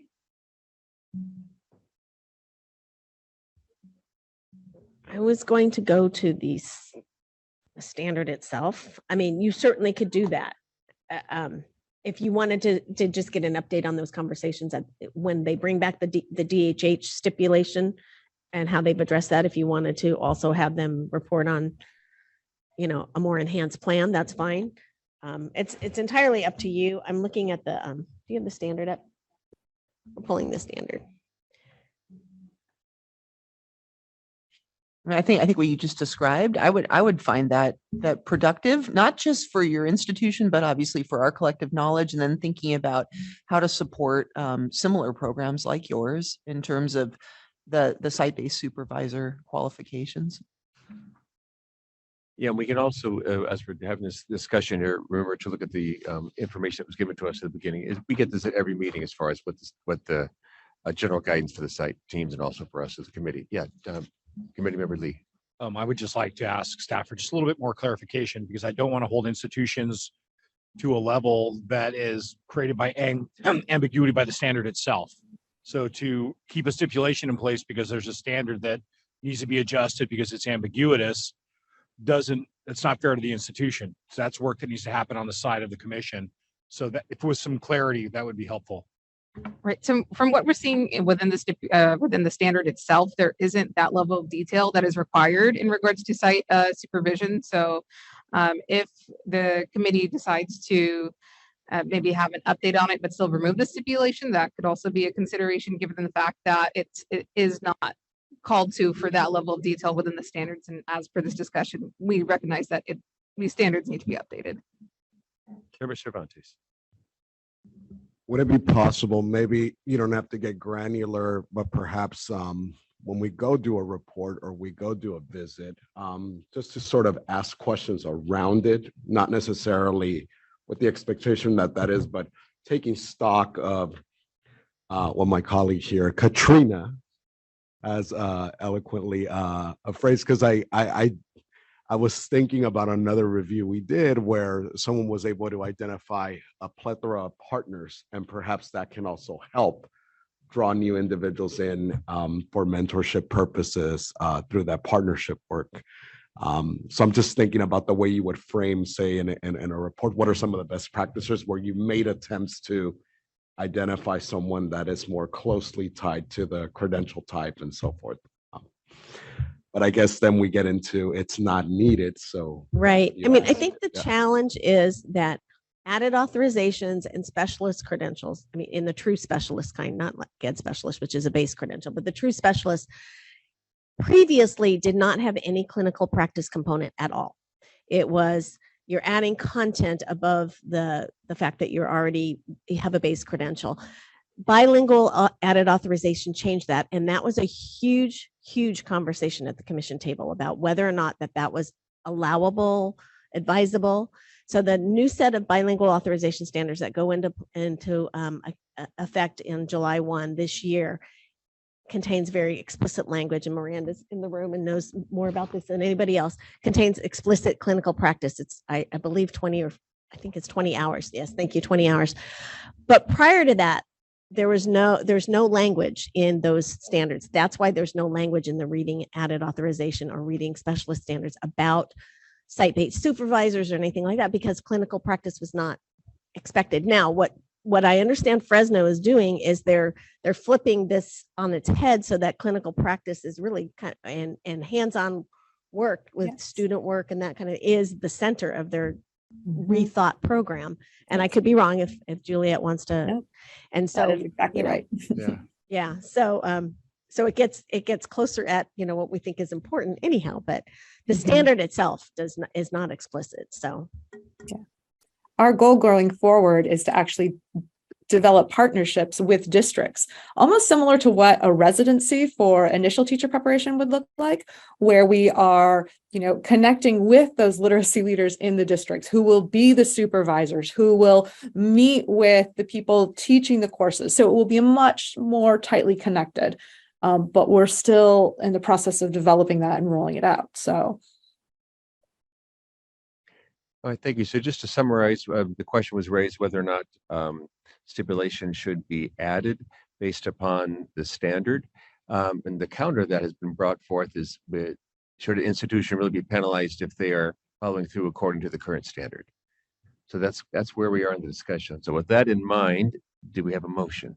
Member Tchaikovsky. Well, I'm not sure. I don't think anybody was suggesting adding stipulations. That was not anything that we talked about just now. The question was whether we would accept the report, which in essence removes 3 stipulations, leaves 1 in place, right? Got it. And then you were asking for perhaps a follow-up report on that. Yeah, just some more kind of information on that final thing. But I'm prepared to make a motion that we accept this report from Fresno State as written, that removes 3 of the 4 stipulations, and look forward to an update on the last one. Okay, thank you. And then is there a second? Update, is there a timeline for the update? Do we need to provide that as well in the motion?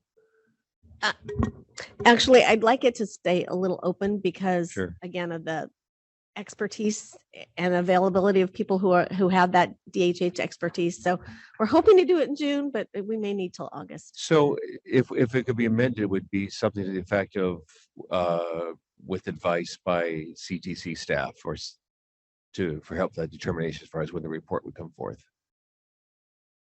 That's wordy. So Katrina, do you want to go ahead and reword that? I mean the when? Yeah, as far as the when. Since everybody else is wordy, let me just, I wanted to just front my motion by saying I really appreciate your willingness to offer this, which is really important. I mean, that's ultimately what this is all about. There's a lot of extra work for you. So thank you for listening to us and entertaining our questions and all of that stuff. So with that said, I move that we accept the staff recommendation of accreditation with stipulations, removing 3 of the 4 with an update within the year. All right, thank you. So moved. Is there a second? Member Cervantes, any further discussion? All in favor, please say aye. Aye. All opposed? All right, motion carries. Thank you for the detailed discussion. We appreciate the back and forth and learning about your program as well in greater detail. So thank you, Dean Yerrick, Dr. Pitt Parker, Dr. Walt Leitner, Ms. Hickey, and also Ms. Betty. Thank you all. Have a good day. Thank you. Thank you, everybody. All right, we're moving on to item 14. It's the actions taken to address stipulations by Claremont Graduate University. Resultants Poonam Betty and Iori Osamwanyi will introduce this item. Joining them are institutional representatives Dr. DeLacy Ganley, Dean at the School of Educational Studies, Dr. Eddie Pardida, Director of Teacher Education, and Dr. Samara Suafoa, Assistant Director of Teacher Education. Does anyone need to recuse himself? All right, seeing none, Ms. Betty, will you please begin? Good morning again, committee members.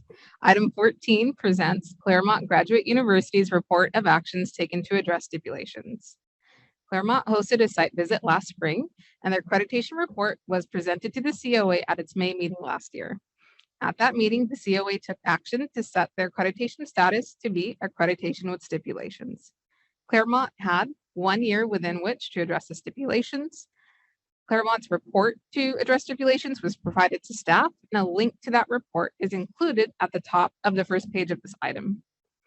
This COA item summarizes the actions that Claremont has taken to address the stipulations, and the 3 stipulations in question are noted across pages 1 to 2 of this item.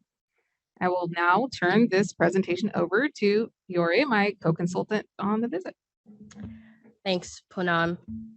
The first 2 stipulations are specific to the preliminary education specialist moderate severe standards, which are now captured in mild to moderate and extensive support needs, TPEs, as noted in the language of the stipulations.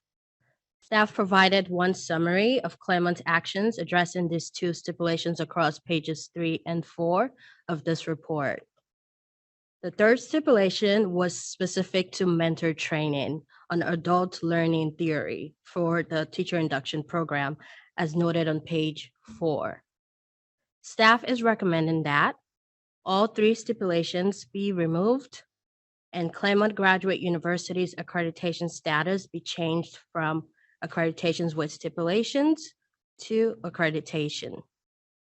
I would like to now turn the presentation over to the Claremont's team to briefly summarize the actions that have been taken to address these 3 stipulations.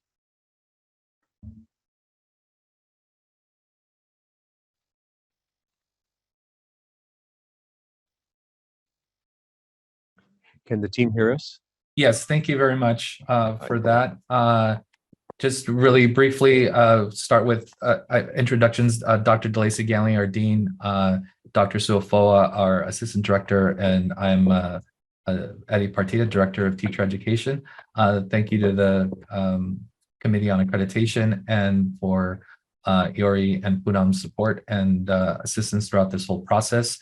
We're going to start with the special education. I'll hand it over to Dr. Suafoa to summarize the actions taken for that. Sure. Good morning, everyone. So we really jumped right in once we received the first kind of round of feedback. In particular, looking at standards 4, assessment, program planning, and instruction, as well as standard 5, movement, mobility, sensory, and specialized healthcare. And so we've done multiple things, but I think overall, we really sat down with our instructors who are teaching the special education seminar courses and really looked at where within our program outline each of these things were happening currently. And our goal was, rather than to house kind of these big topics or ideas or concepts in specific classes, really looking at how we can weave them through each of the classes so there's more of a concise through line. So for example, person-centered planning was something that typically would happen in the fall, but we really looked at how we could revise each of our course syllabi to weave person-centered planning throughout each course so that each instructor would kind of pick it up in their course and make it more applicable to what our candidates were doing in their clinical practice. So not just having those through lines happen throughout each of their courses, but also really pairing that well to their practical application of those skills. So we made some pretty big adjustments just with where things were happening and a lot of professional development with our instructors teaching those courses. We also established some common assignments that weave through each of those courses as well. So the instructor, for example, would pick it up and make it very specific to their content, whether that was assessment or that was collaboration. We also engaged in a number of professional development opportunities. So pairing with some of our partners, such as the Cal EPIC team and the Thompson Policy Institute folks in engaging us with some of their resources. We had our entire faculty participate in a person-centered planning professional development. We also picked up those trends specifically with our instructors over the course of the last 6 or 7 months.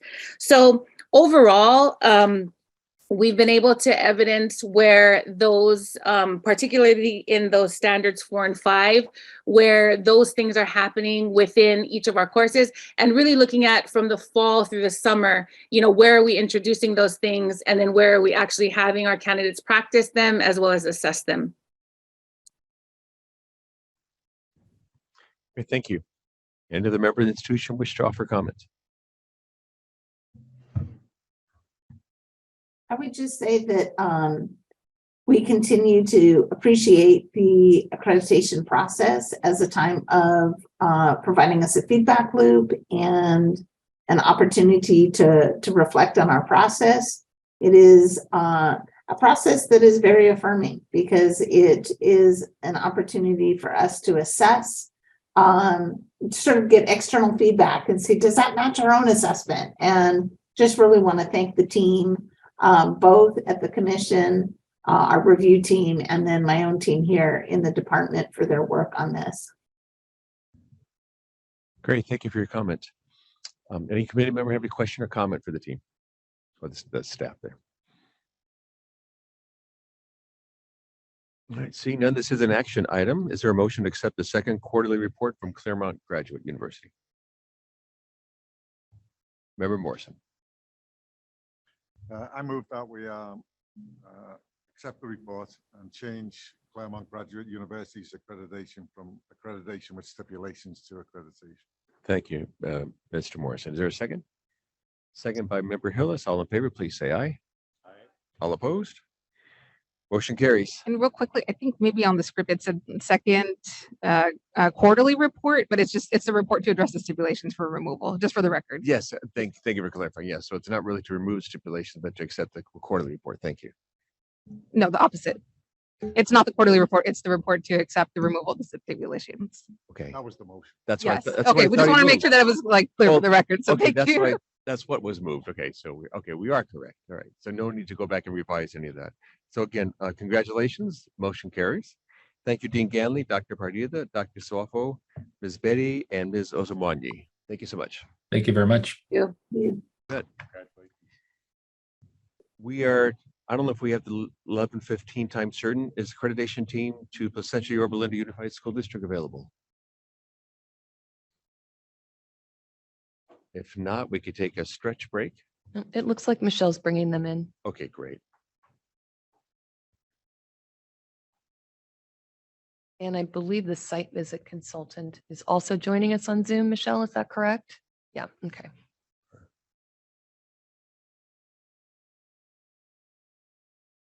I'll introduce it, then just recuse myself.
There she is.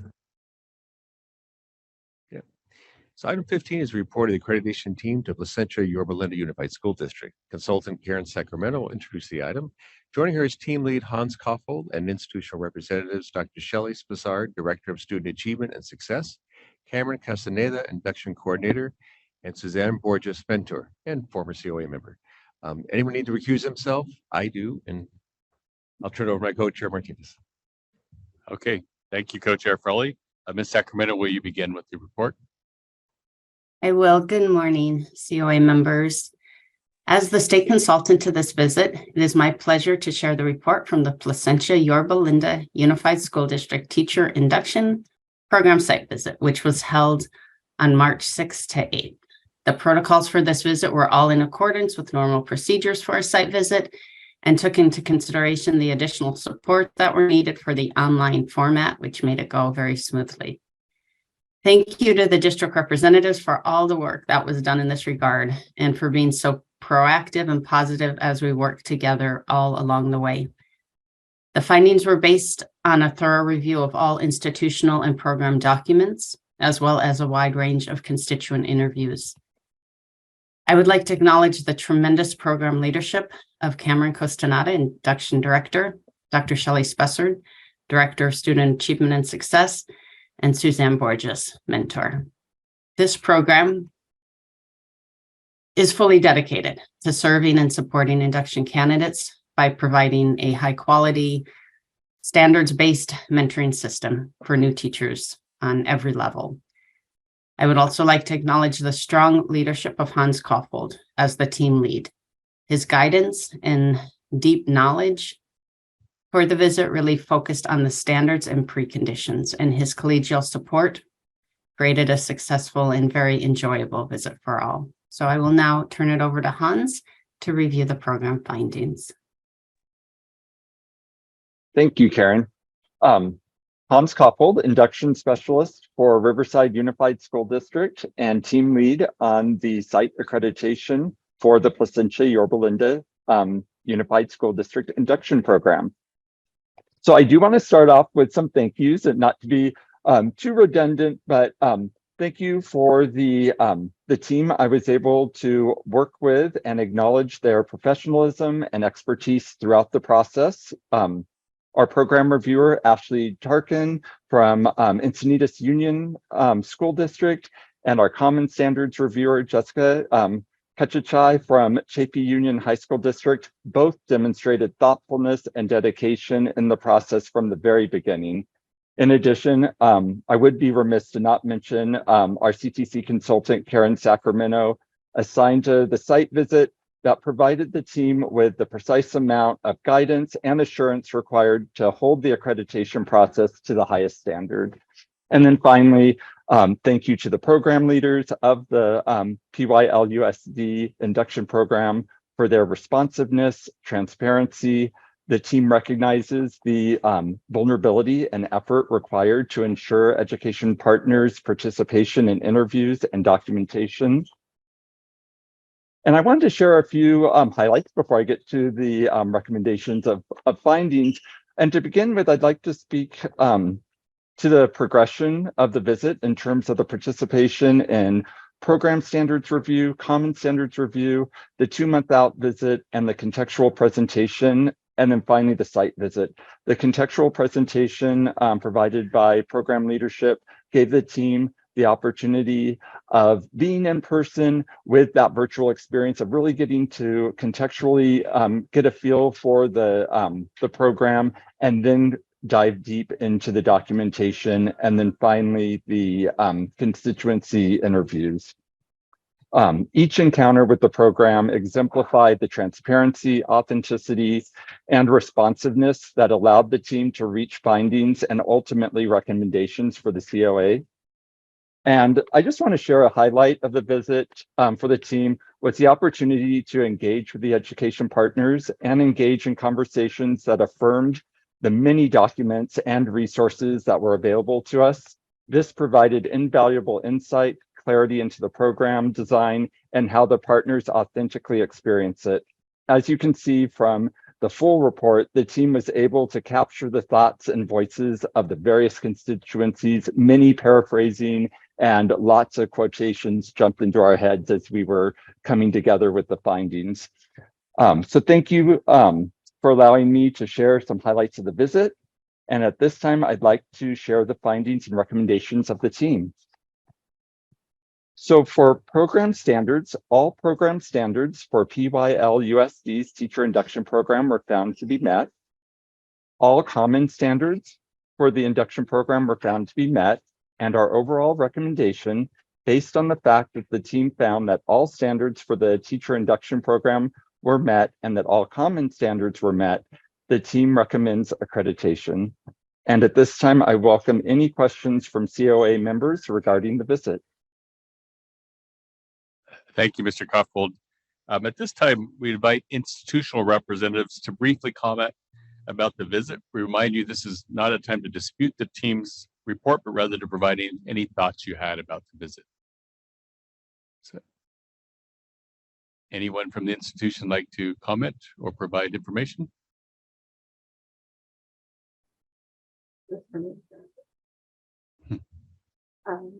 It's with pleasure to accept the accreditation. We felt prepared and offered all the documents necessary to meet both common and program standards. If you have any other questions for me, I'd be happy to field them. Okay, have been any comments or questions from committee members? Member Tchaikovsky? Yeah, thank you. Thank you for being here and sharing your work with us. My question is kind of general, and it has to do with how your program addressed the COVID-induced needs of potentially incomplete preliminary credential requirements. What did you learn in your district about how to do that well? Can you say something about that? What's something that you learned to do to more fluidly connect new teachers and provide them with outstanding or opportunities to meet those outstanding credential requirements that they brought in to you? Thank you for that question. During the pandemic, we altered our ILP to meet the needs of students and teachers at that time. And so some of it was a little bit reduction and reconfiguration. In terms of this year, you know, it's post-pandemic and still dealing with the effects of that. So, and we know that we have many candidates who have outstanding TPA, RECA requirements. And so we are piloting a TPA ILP that connects the two so that they can use components for both. We've offered classes and support for those teachers to meet those requirements.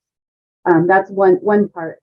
The other part is we've seen a great need to apply more support with teachers dealing with students and the outcomes of the pandemic in terms of social emotional health and wellness. And so we partner with various professional development consultants to help our candidates with dealing with that. For example, we use Love and Logic and offer that throughout the year. And then the other piece is we've offered optional explicit direct instruction to address almost the learning loss in our new teachers. We know that online teaching and in-person teaching are very different. And so reinforcing and almost flexing that muscle a little bit to go back to what it should be when you have in-person students with in-person needs. If you have any other questions related to that, I'm happy to go deeper. Well, I appreciate your comments. I mean, just for our awareness here, we're talking about teachers who are now for the first time in induction in front of live students in classrooms of 36, 37 ninth graders kind of thing, or, little people. Very different than doing virtual student teaching, right? So it's almost like everybody's coming into your program with some catching up to do, right? So thank you for helping us kind of learn how you address that. Thank you. How about any other comments or questions? This is Shelley Spessard from PYL, and I just wanted to also express, piggybacking on what Ms. Castaneda just shared, is that this has been an entire institutional project. So as you had mentioned, our teachers coming in with different skills than we've seen before, specifically in addressing that distance learning component to now having students in front of them in class, and being able to provide our multi-tiered systems of supports. We just want to thank our entire institution. It's HR coming together, it's business services, all of us working lock-sync to help scaffold and prepare them for what is needed to support our students. So just a big shout out to our team, and then also thanking the accreditation committee. This was a great way to illuminate some of the areas that we still need to work on, as well as helping us celebrate all of the hard work. So we just appreciate each and every person coming together to go through our program and give us some great suggestions on how we can continue to grow. So thank you so much. Thank you, Dr. Spessard, and appreciate your calling out your team members, but also the reviewers as well, and definitely a lot to celebrate there. Before we move to a motion, are there any other comments or questions from committee members? All right, this is an action item. Do I have a motion? Member Tchaikovsky? I move that we accept the recommendation of accreditation for Placentia-Yorba Linda Unified School District. And do I have a second? Member Taylor? All those in favor? Opposed? Okay, this motion carries. Congratulations. Thank you, Ms. Sacramento, and the entire team. Thank you. Okay, as we move on to item 16, Co-Chair Crowley will join us again and lead this item.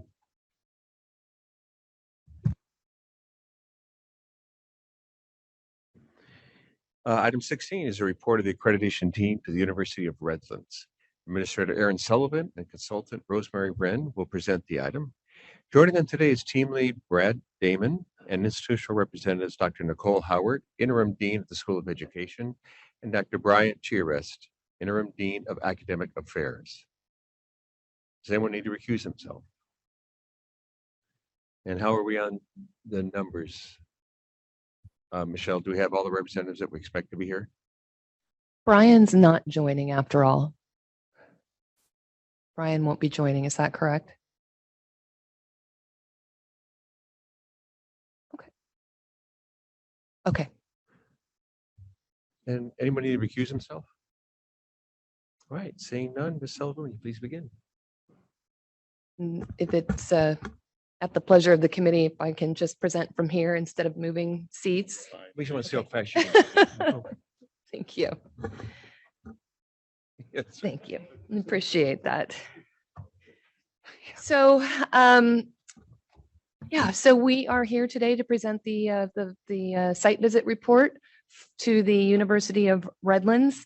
As I mentioned earlier, this was the first in-person site visit that has been conducted since March of 2020. I will say that it ended up being a little bit more of a hybrid than a fully in-person visit. The entire team was there with the exception of one person. We lost our admin services reviewer very late, like several days before the site visit. So we had another reviewer step in. I just want to call out Nicole Walsh. She was amazing, jumped in with both feet, read all the evidence, read all of the feedback, and was ready to go. And so we had this one person virtually in the team room and in the meeting room in the evenings on computer. And so I would sort of move her around on the computer so she could see everybody in the room. But it went really smoothly, even having that person online. I want to thank Rosemary Wren for being my co-consultant on this visit.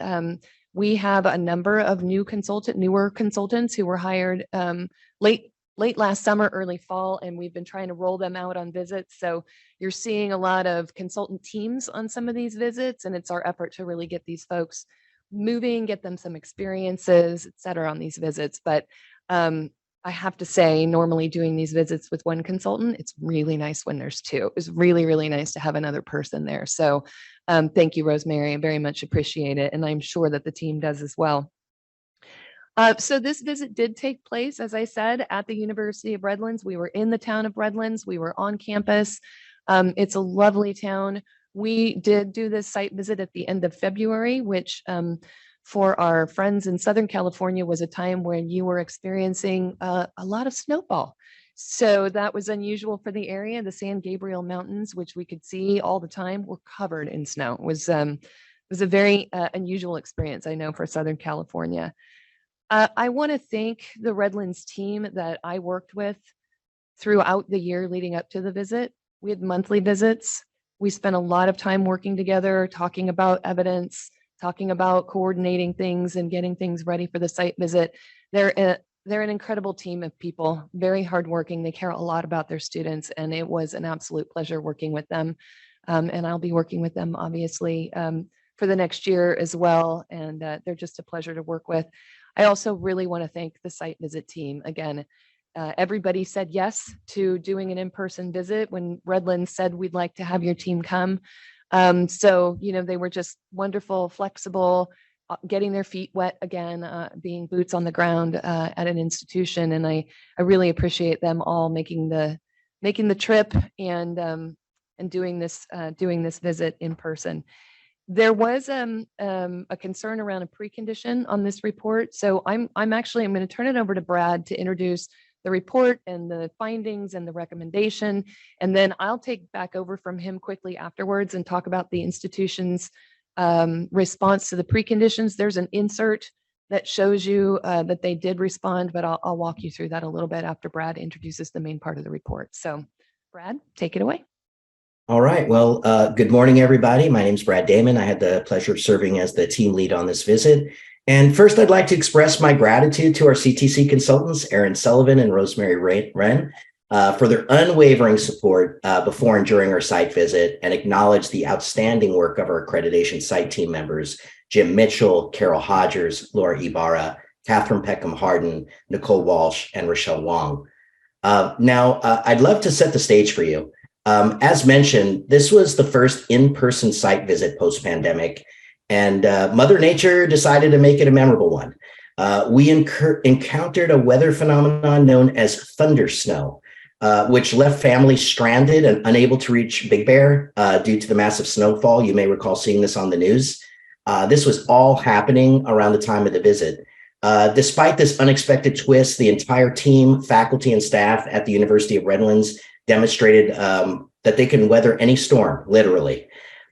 So established in 1907, University of Redlands primary campus spans 160 acres in this area, approximately 60 miles east of Los Angeles. The School of Education predominantly serves Southern California, with over half of their students hailing from Imperial Valley.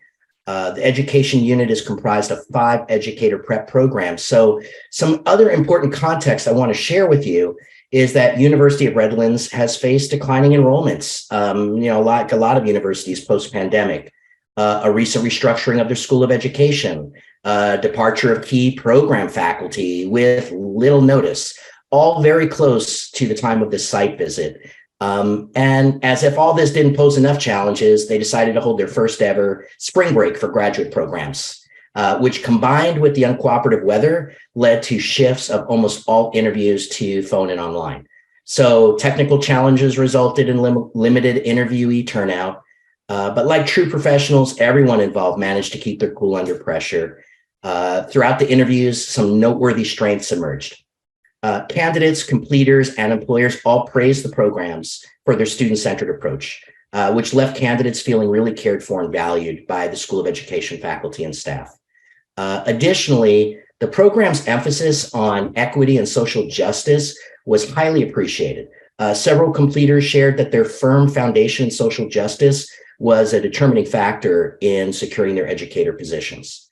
So, after a thorough deliberation of all evidence and interviews, our team arrived at the conclusion for a recommendation of accreditation with stipulations with a 1-year focused revisit for the mild to moderate support needs and PPS school counseling programs. And I want to share with you what the contributing factors were to that recommendation. There was strong employer support for graduates who possess a deep understanding of the community and its needs and their positive experience with hired graduates from the University of Redlands. The leadership from Interim Dean Nicole Howard, who was praised by stakeholders throughout our visit, has recently transitioned. Well, she at the time, had only recently transitioned to the role of Interim Dean with the full support of the faculty, and I would add community, being very excited to have her in that role. Also, faculty members' adaptability in taking on new roles and working through, towards implementing these new program standards, because these were all programs that were relatively implemented recently.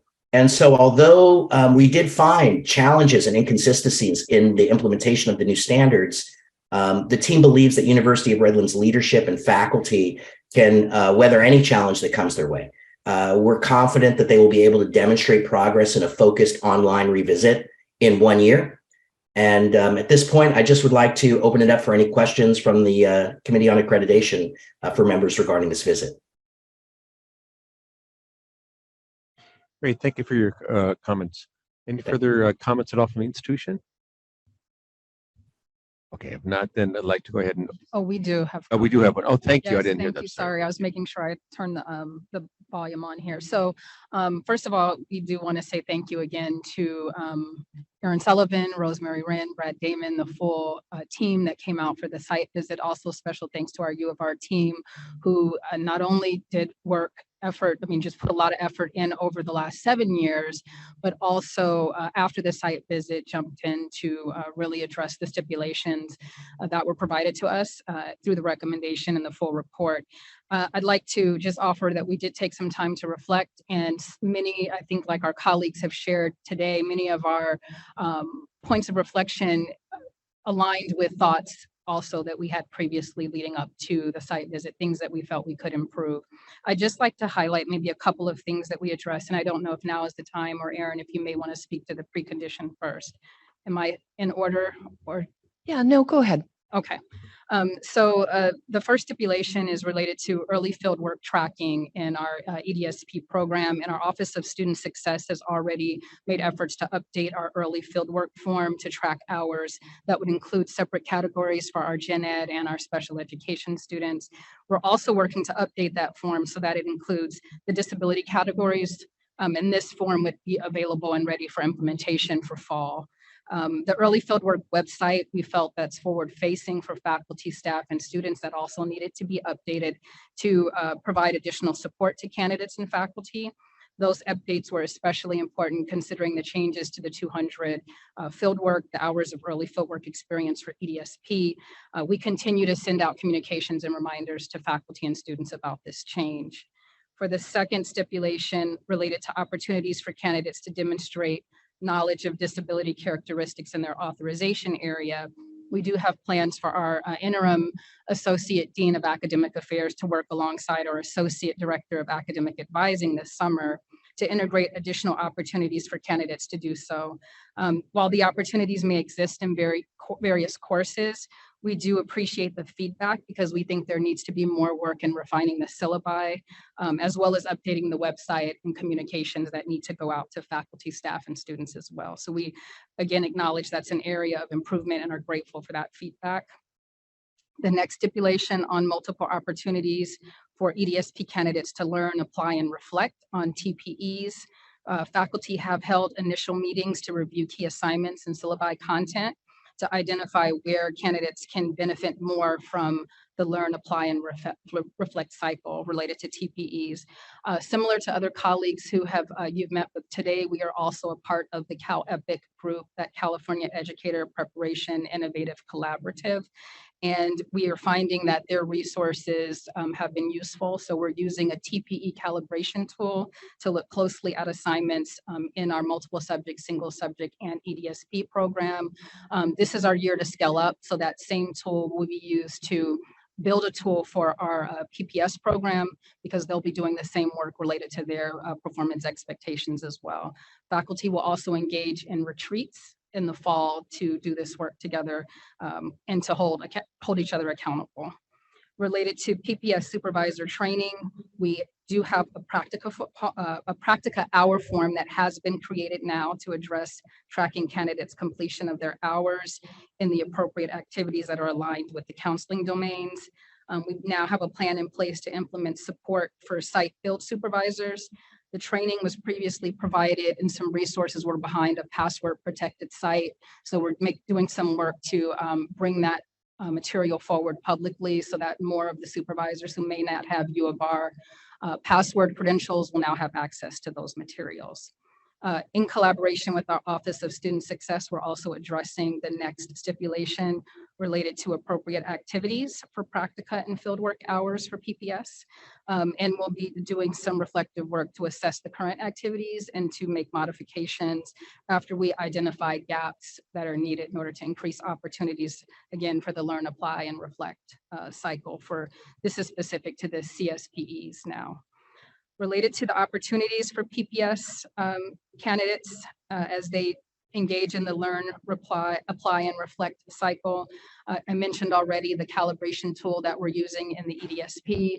Again, we'll be scaling that work up and using that calibration tool with this particular program. I think it's also important to note that our new provost, and not only am I new, we do have a new president and a new provost, but our new provost does recognize and value the importance of the programs and the work that we're doing. She has experience in education preparation programs from the past, and to that end, she did approve the hire of a school counseling tenure track faculty member, and that will be a part of a cluster, which we are calling a cohort hire. So that candidate will be supported throughout their early career, but we're looking at that as an opportunity for us to build capacity in this specific program. And so finally, I just wanted to note that we did recognize some other important areas that were highlighted in the report, and we appreciate the focus on not working in silos. We do have efforts in place to collaborate across the college to work with our liberal arts faculty and our ComDis faculty. Our next partner convening is actually scheduled for May 24th. And this is a convening that will engage our LEA partners, experts in various content and credential areas, leaders and colleagues across the campus. And we work strategically to address various issues related to candidate recruitment, candidate support, and also we'll be working to address the stipulations that were discussed today. And so we're preparing in the coming months to do this work, which we also see as aligned with our university's new strategic plan, which is called Forward Together. And we're striving to continue to do our best to pursue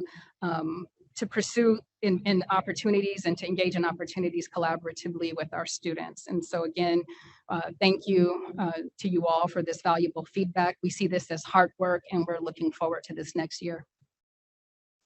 Thank you, Dr. Howard. Appreciate the comments.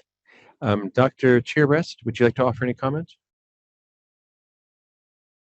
Sure. I think I'll just echo what Dr. Howard, Dean Howard has already said. I think, this opportunity to address the feedback from the site visit really comes at an opportune time for us because it aligns quite well with our Cal EPIC work. And so, just to say we're excited about, addressing these stipulations and getting to work with our team to prepare for the focus site visit in March. Thanks so much. Thank you, Dr. Cheerrest. An opportunity now for the committee members to offer any questions or comments. Tchaikovsky. you suggested that Erin was going to say something about the preconditions. And so my question relates to that. But before I ask it, I thought I'd ask Erin if she has something to say. Thank you. Thanks for that prompt. I very appreciate that. So the insert that you find linked just below this item talks about the issue with the precondition, and mostly it was about ensuring that the tracking was happening consistently. So when the team was there, interviewing faculty and current candidates, there was this, well, we have a tracking sheet. Some candidates said, I have it, I'm keeping track of it, but I don't know who to give it to. We had some cases where we had some folks say, I didn't even know that it existed. So it was clear that there was an instrument and it just wasn't being deployed with everyone. So it was frankly a pretty simple fix.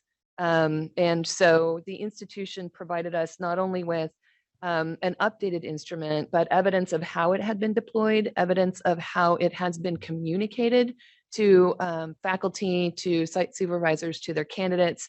So we were able to see updated handbooks, updated web pages, and then a series of memos that went out.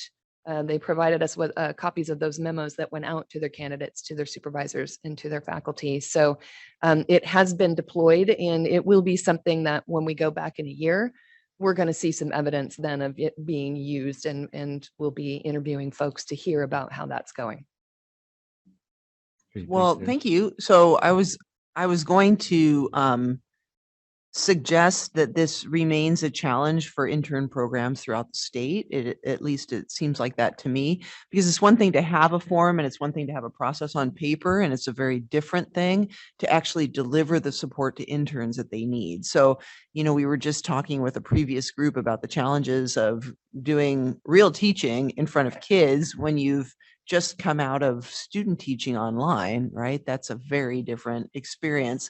And I think now confronting what's often called a learning loss among students magnifies the challenge for intern teachers today. It was hard before the pandemic, and it's hard now. So, I'm hoping to find out ways that with the kind of incentive of the precondition work, how it is that you can actually get this as good as possible, because often there's paperwork, people might sign it, but the question is how much actual support do interns receive? Because that's what those hours are supposed to guarantee, right? They shouldn't just be something that's completed on paper or a form that's rooted that people know they need to sign. I think, having looked at numerous programs, it's often very difficult to support interns. They're sort of assumed to be more autonomous and capable and skilled than they actually are as brand new teachers. So thank you for helping all of us understand what it looks like when it's done well. Thank you. Thank you, Member Tchaikovsky. Any other committee member have any comment or question? All right, seeing none, this is an action item. Is there a motion? Member Taylor. I move that the committee accept the recommendation of accreditation with stipulations for the University of Redlands. Thank you. So moved. Is there a second? Second by Member Hallis. All in favor, please say aye.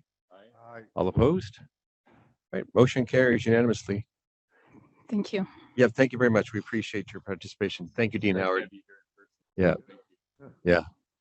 Dr. GRS, Mr. Damon, Ms. Wren, and Ms. Sullivan. Thank you all. All right. Thank you. Thank you. That concludes the morning session. So we now are early for lunch. We could come back in an hour at 12:45, and then if some items from maybe, we talk about some items from maybe tomorrow that we can move to that time. Only one item Only can be one. moved because of Okay. attendees. So we could move the co-chair Right. nominations up, and that's the only item. Okay. It kind of makes sense. An hour and a half lunch sounds leisurely, but I'll get fired if that happens. So if we come back at 12:45, that gives us just a little over an hour. Does that sound good? Yep. Okay, we'll see you all at 12:45. Oh, and anybody who has trouble with the key and Oh. your ID, we'll see Erin. She'll help us with that. So yeah, this doesn't need to be on camera, so I can let you know.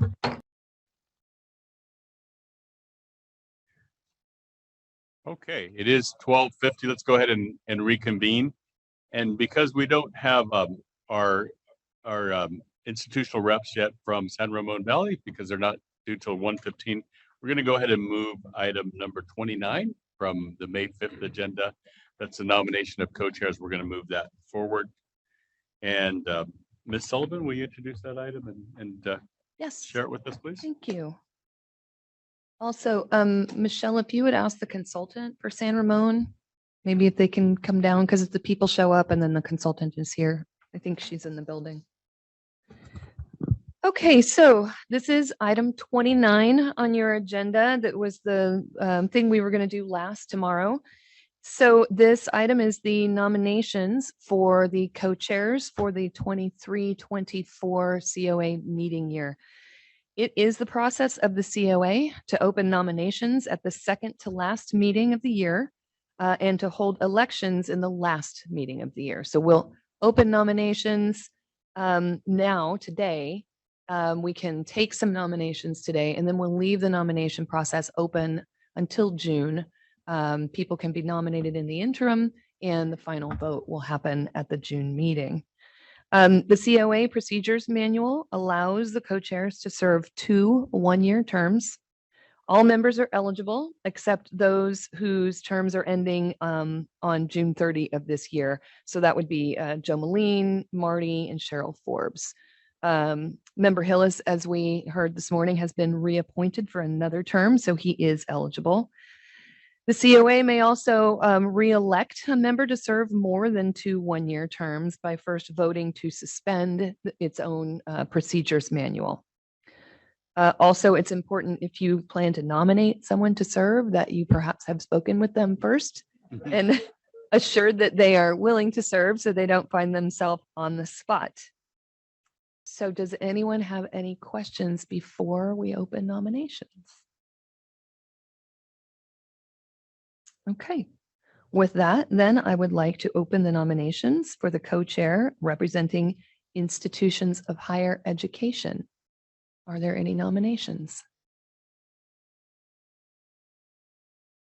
Yes, Jerry. We are being recorded. I move that we suspend the rules in order to re-elect Bob, and I propose if we suspend the rules, I will propose Bob for next year. Second.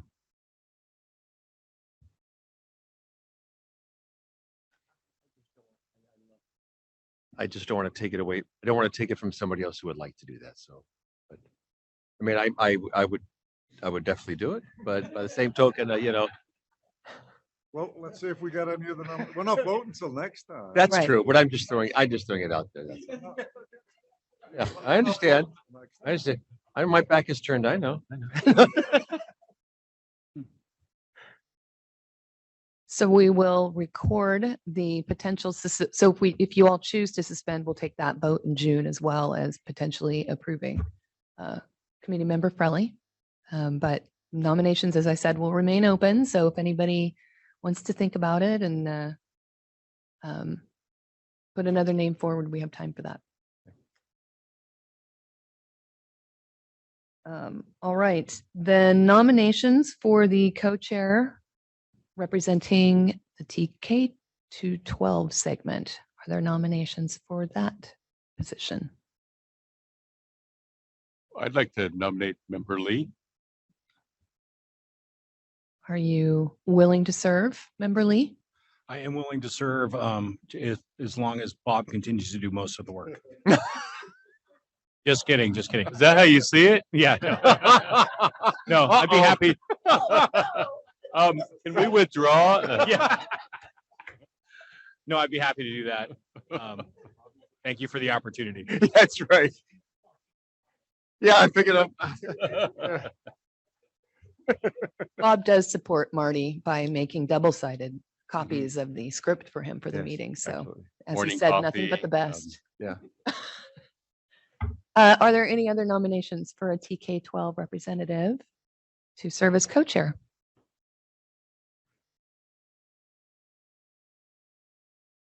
All right. Well, seeing none, as I said, we'll keep the nominations open. And if there's anybody that you'd like to nominate and you haven't spoken to them, please feel free to do so. And you can make that nomination at the June meeting, and then we'll have an item for you to take a vote. Okay. I've really tried to speak as slowly as I could, but here we are at 5 minutes to 12. So I don't know, Michelle, do we have?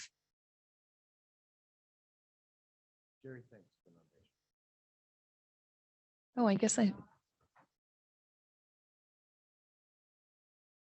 We're still 20 minutes before their time, certainly. we are. Okay. Okay, so maybe we should just, why don't we take a short break? Say come back at 5 after, and then hopefully everybody will be back then. We'll resume again at 1:05.